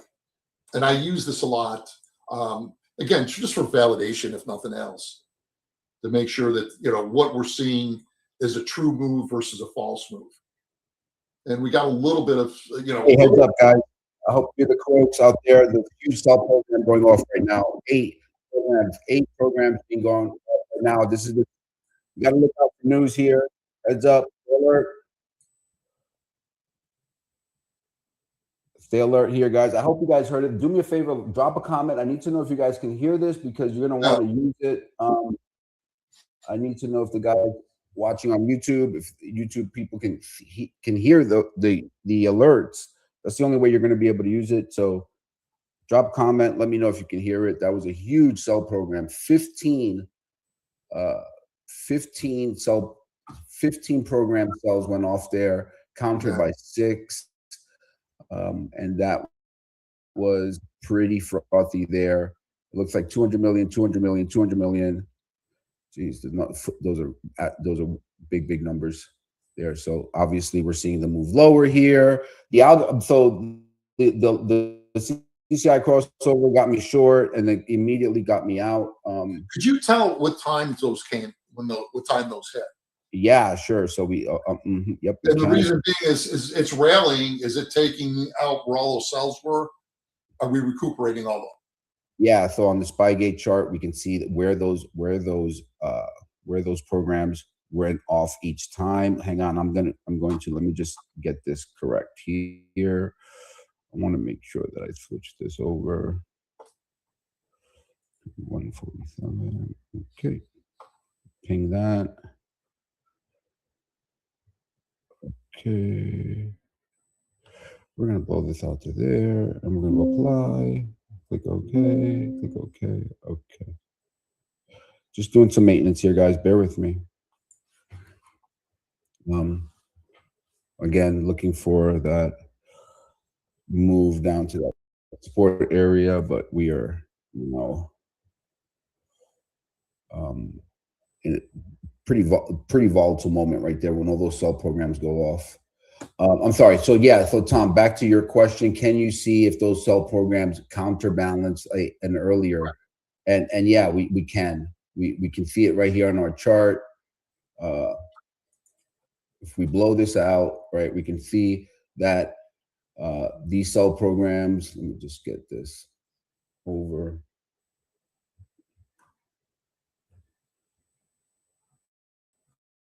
Right, so here is where our 15 institutional sell programs went off, right here.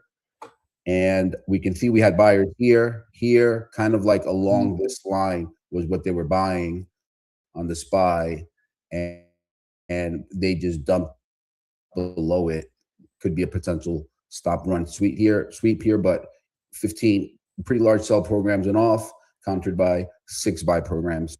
And you're watching in real time, the algorithms executing hundreds of millions of dollars in trades, trading against each other. So it's a pretty neat tool that we have here in our orbit that we tend to use often and frequently. You'll hear me say that more. We're looking for that AM low here, guys.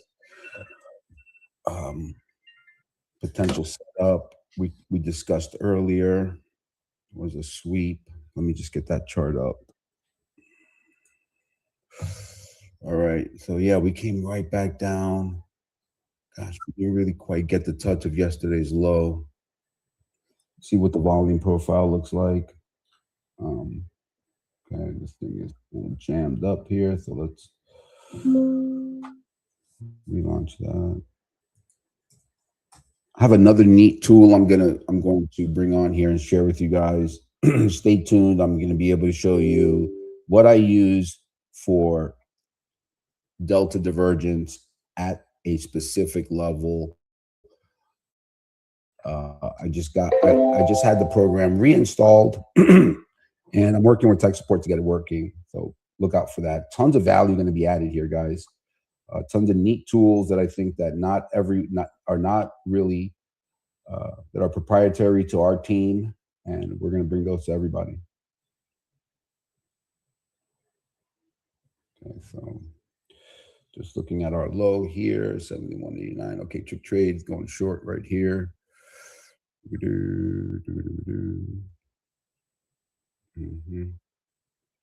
Okay. All right. So heads up on the internals, guys. Our internals flipped. We are now 1-to-1 negative on the NYSE, 1-to-1 negative on the NASDAQ. Okay.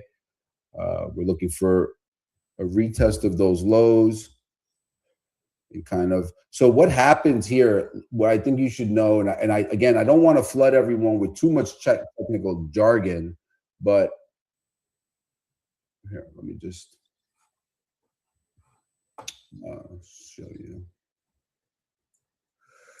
Where can I show you? On which chart? Which chart makes more sense? So we had the initial move down here, right? Initial move down, and then price immediately snapped back up.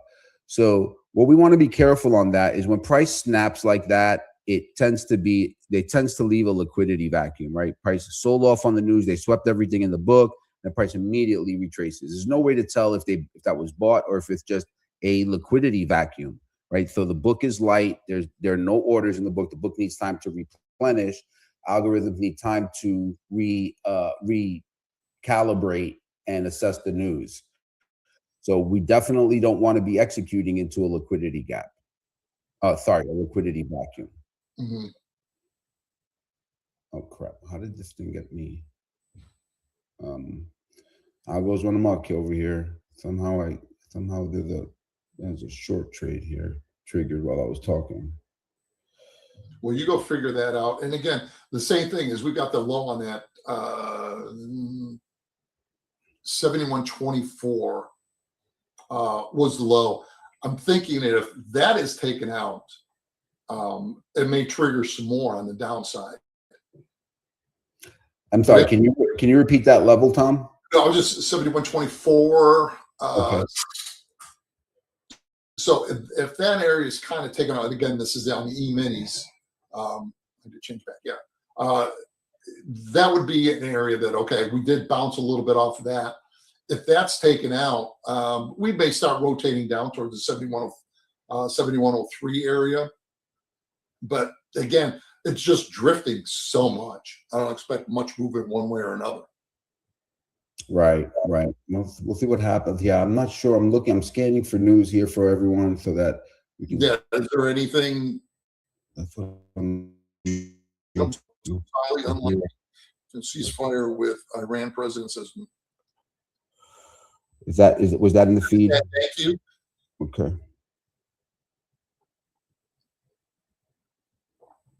Yeah, Text AD just posted in the chat. Trump says highly unlikely he extends ceasefire with Iran. President says will not open the Strait of Hormuz until deal signed.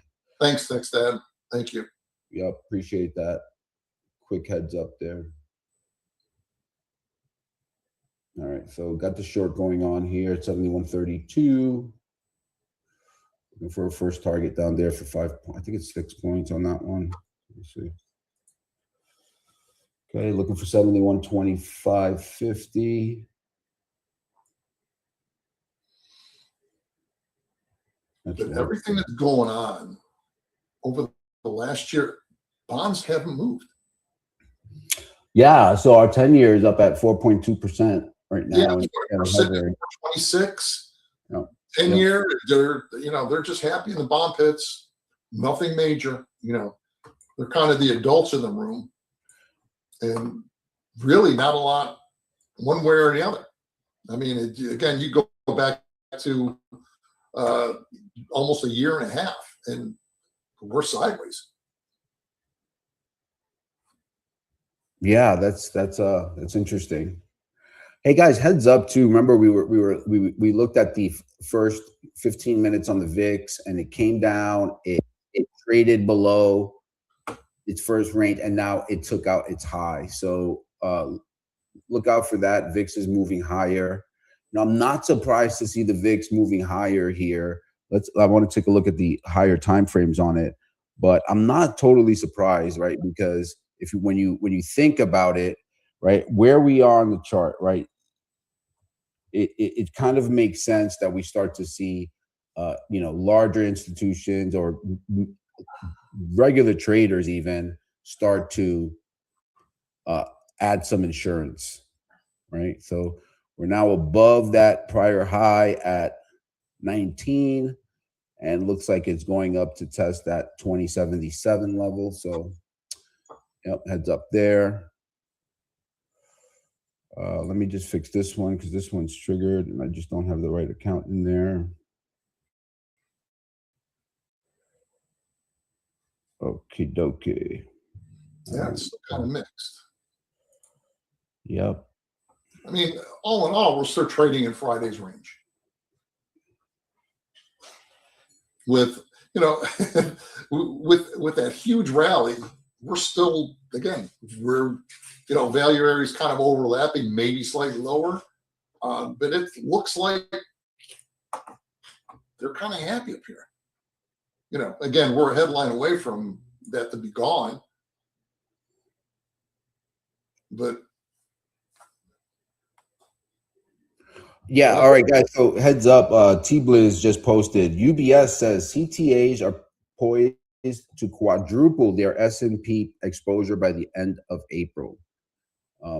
So big read there. It's important. One of the best things that we have is we have such a good group of informed traders, and they're kind of alerting us to what CTA's positioning might be going forward. So.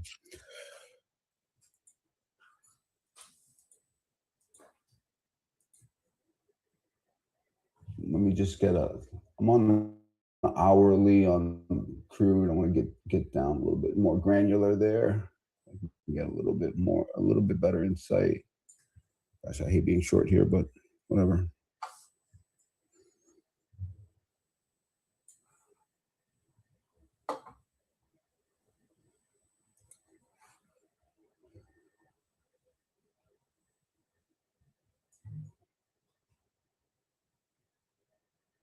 Yeah, it kind of makes sense that the VIX is doing what it's doing. I thought it was going to do this on Friday, but all right. Taking a look at the internals: 1-to-1 negative on the NYSE, 1-to-1 negative on the Nasdaq. Let's see. NQ is probably the weakest of the group here. You know, showing the most weakness. Yeah, not surprising. Down what 76 basis points. All right, coming down into that first target on the CCI algo. I got 2 triggered trades here. One here. Yep. So this was just a trick trade, short 32 quarter. This one the algorithm triggered it, short 32. So just monitoring those. That's what I have going on right now. I'm trying to get a broader look here, and hope that I don't get stopped out. Look at the.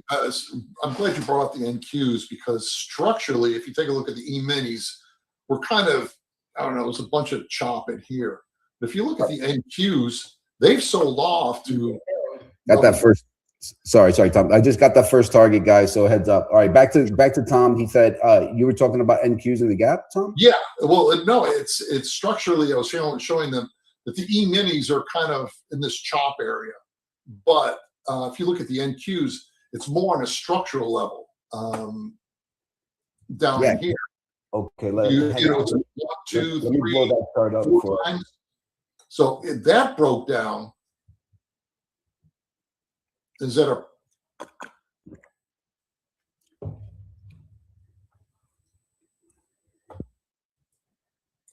that may be a sign. Let's see how prices react down here.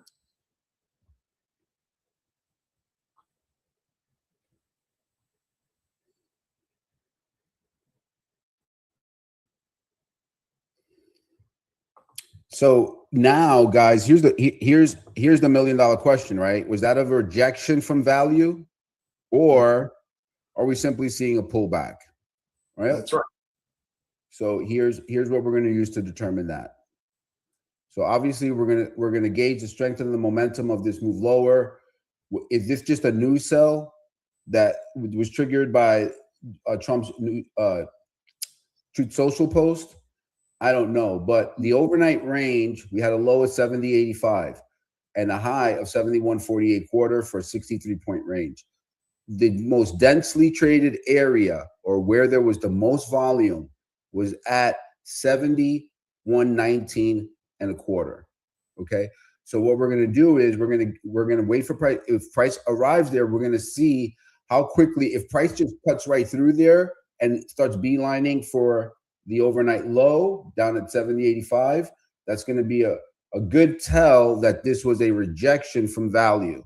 But if we kind of pause at that volume point of control and start to chop around a little bit and even chop tilt higher, then we need to start being on alert for potential upside. Yeah. Well, I'm going to have to get going. I'm going to be back. I do my Monday through Thursday from 2 o'clock, 2:30 ish.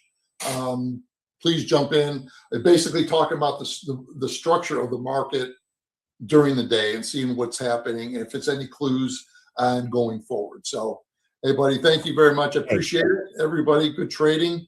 Hey, no, thank you for showing up, Tom. I really appreciate your support and your input. All right, buddy. Yep, really appreciate it. Thanks again, Tom. And sorry for cutting you off there. No, it's all good. Thank you. All right, take care, Tom. All right, guys. So we're gonna get back to it. You guys are stuck with me for about another 25 minutes. Let me just make sure that we have our screen share right here. Okay, that's not right.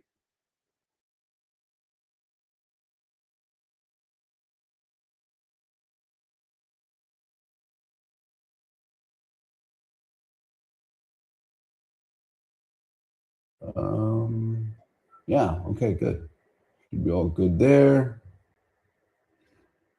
All right, so you guys can see left-hand chart. CCI has me short 71.32, and I have the other short on from 71.30 1/4. Just trying to trade with the dominant forces as we always do. All right, so we get down there to 71.19, 75. Get me out of that trade. That would be nice.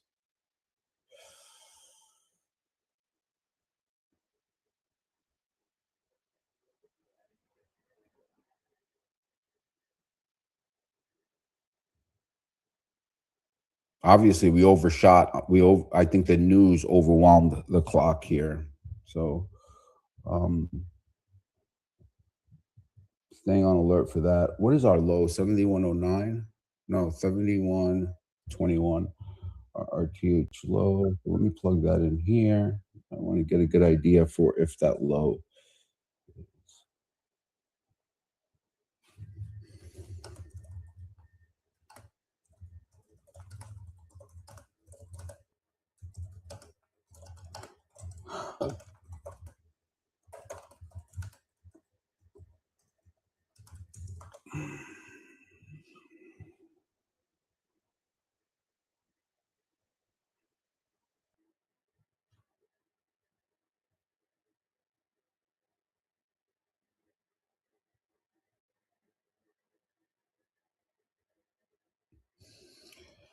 So what I'm on alert for here, guys. You know what? I think I'm overexposed here on the short side, but really quickly, you know what I'm on alert for here is lately it's been bad news is a buy.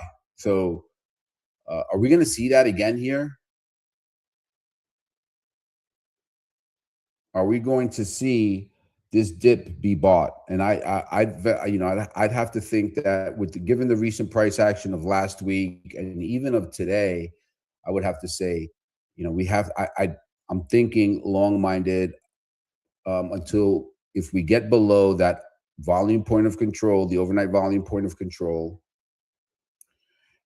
and price gets down there, which that is at 71.19.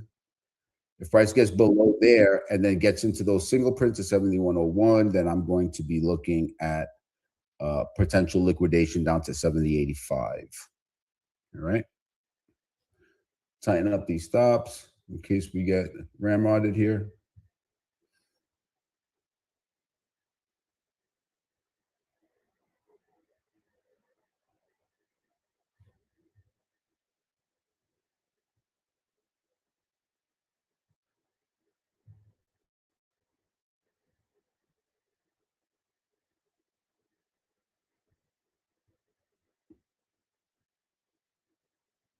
Make sure this is right.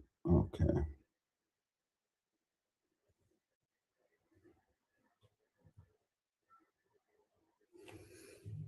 So really dicey morning up there. I think that I'm afraid that they probably ran a lot of pockets up there in terms of long up above that value area. Unfortunately, losses are part of the game. Okay, looks like I got taken out here for break even on the remaining lot on the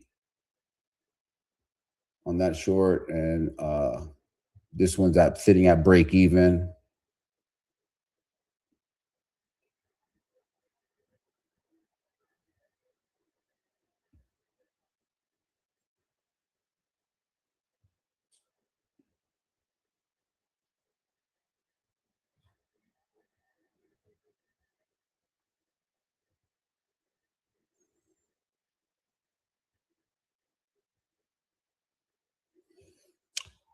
Welcome, welcome to the chop shop. Oh, look, I've narrowly avoided a stop there, guys.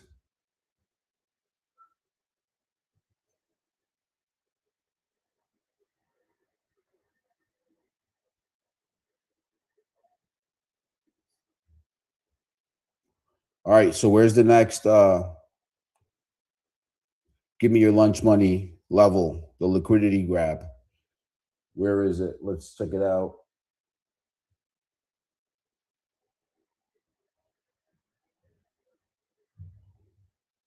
Okay, hang on, Simon. So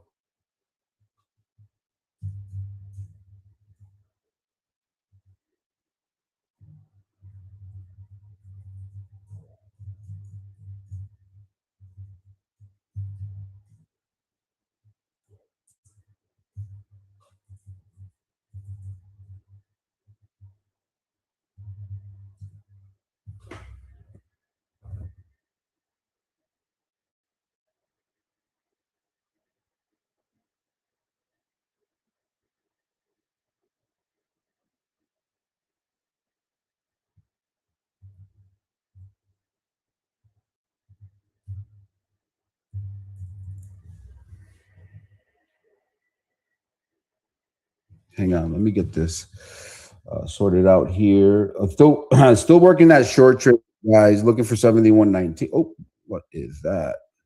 Okay, looking for 71.19. Quite a few things going on here. I typically, I'm trying to recruit someone to give me a hand with some of the production, answering some of the questions. So just hang tight.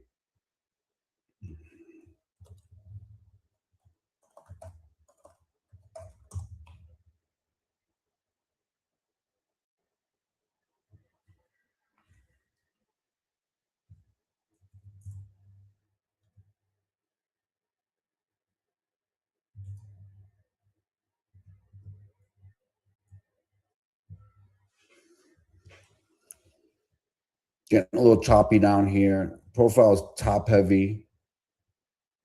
Let's just take a look at that. Yeah, we have a week high. The prices look. We left some single prints from 71.36 to 71.42. Let's just see something here.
So Magister post, the entire rally has been based on a lie. Plus, we are potentially setting up a bearish divergence on the daily charts. Is a sell-off comes, it could be huge. Um, yeah, so yep, it was based on a lie, but aren't most moves? Sorry, I don't mean to be that cynical, but I think that so here's my personal opinion on that. I believe that the bullish bets were being placed before the news. That news didn't drop and then it was bought. I think that positions were being taken and sellers were being absorbed by buyers down there at the lows. I saw that kind of profile in the book telling us, hey, we might be at or near low. I penned an article for it in the opening print, which is the Mr. Top Step newsletter. And in the opening print, that was on, I believe it was March 30th. But I do know that ES was trading 6,400, and I thought, okay, I'm probably going to get some flack for this, right? Because the article was the case for ES visiting 7,450 to 7,500. But I knew it was a good time to post that argument because price was being absorbed at the lows. The book, the profile that the order book, the profile that got us lower had changed. The look of it had changed, and I saw more and more bullish bets being placed. We also had a more divergences in the dark pool index.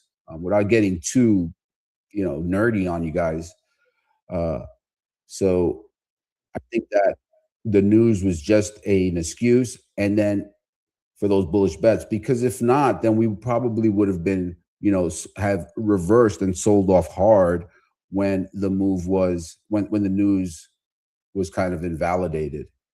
But that's just my take on it. I don't know. I'm just one guy.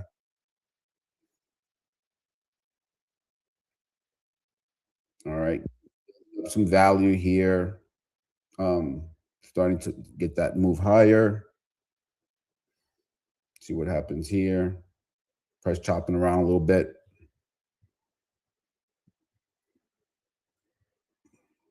What do you guys think? I mean, I could be easily wrong. That's just my opinion.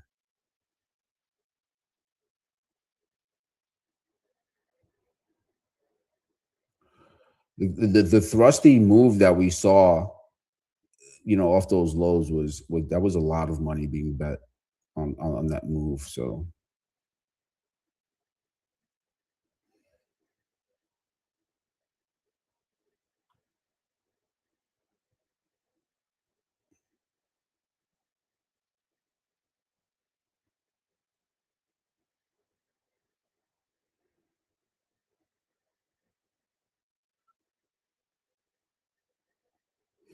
yeah, correct. For fifth waves, exactly. Good point, Magister. Magister points out, but that's not unusual for fifth waves. Fifth waves are going to be tough. Yeah, for sure. They can truncate. They can do a lot of kind of wacky things.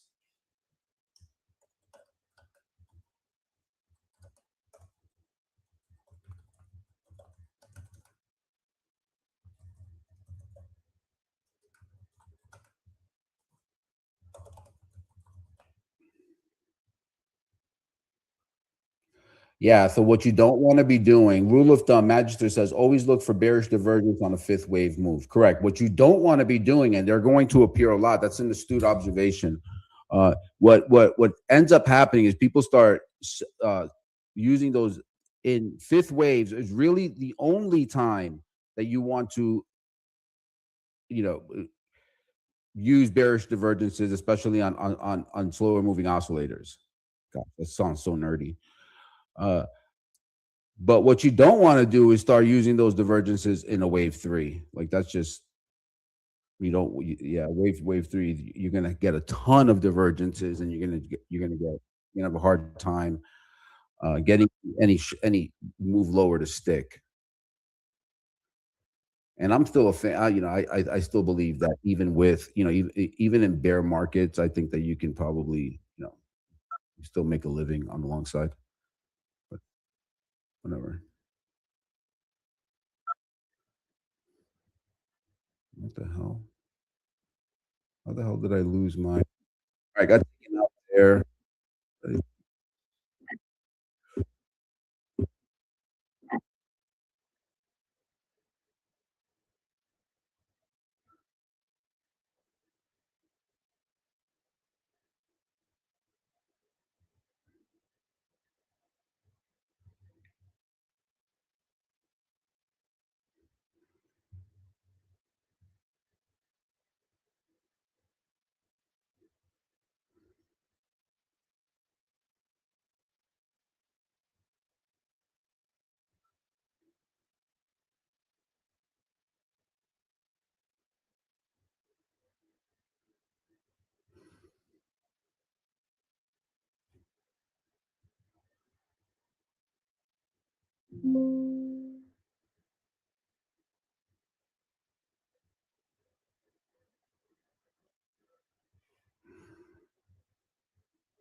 Price moving off the lows. Let's see if that's a tradable low down there.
Nope, that one triggered on the wrong account. Close that.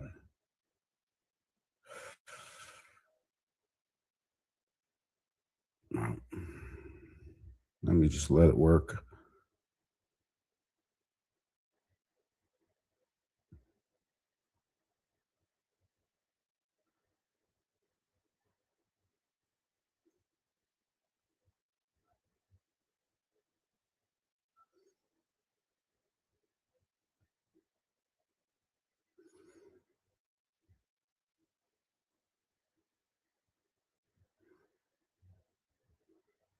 For some reason, this is not triggering right. It's not working right. I'm gonna have to find out. All right, guys. Let's see. Magister says he covered it. He has short 71.28, gain of 15 and a half. Nice work there, Magister. Nice work. Good for you. All right. I'll go run amok. Just triggered and got it out. So that's what we have there.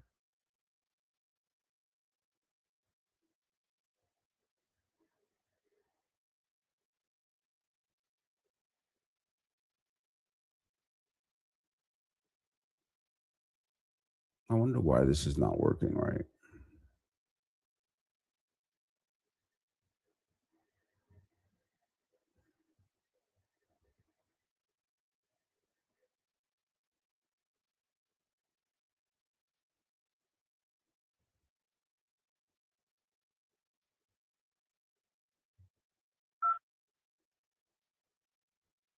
I can't really tell why.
All right, guys. A big flip in the internals here. Internals have flipped 1-to-1 positive on the NYSE. Pretty choppy, guys.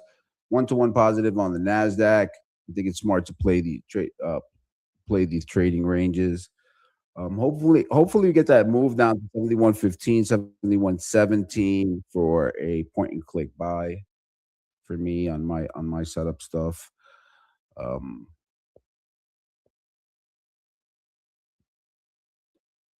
okay, looks like we got some news out. Heads up, be alert, stay alert, watch it here. I'm not sure what's going on.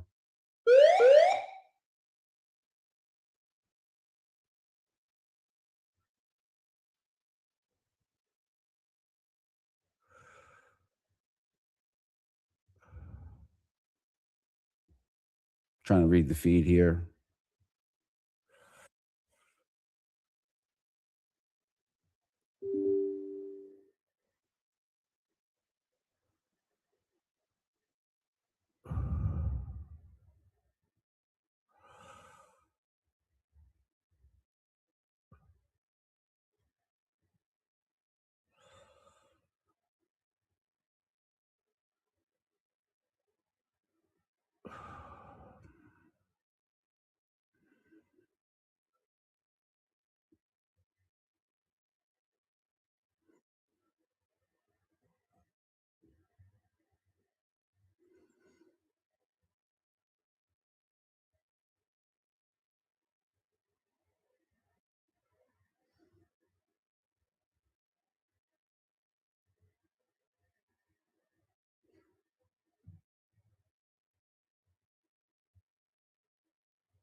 I don't see anything on the feed. Did you guys see anything in the pit?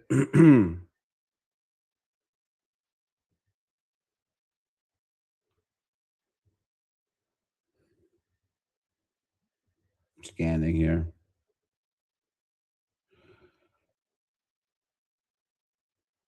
All right. Not sure what's transpiring there. All right, guys, it's 11:30. That's going to call it. That's going to put a bow on this day for me. Hope we brought some value to your trading. Hope we helped you make some money. That's the whole point of this.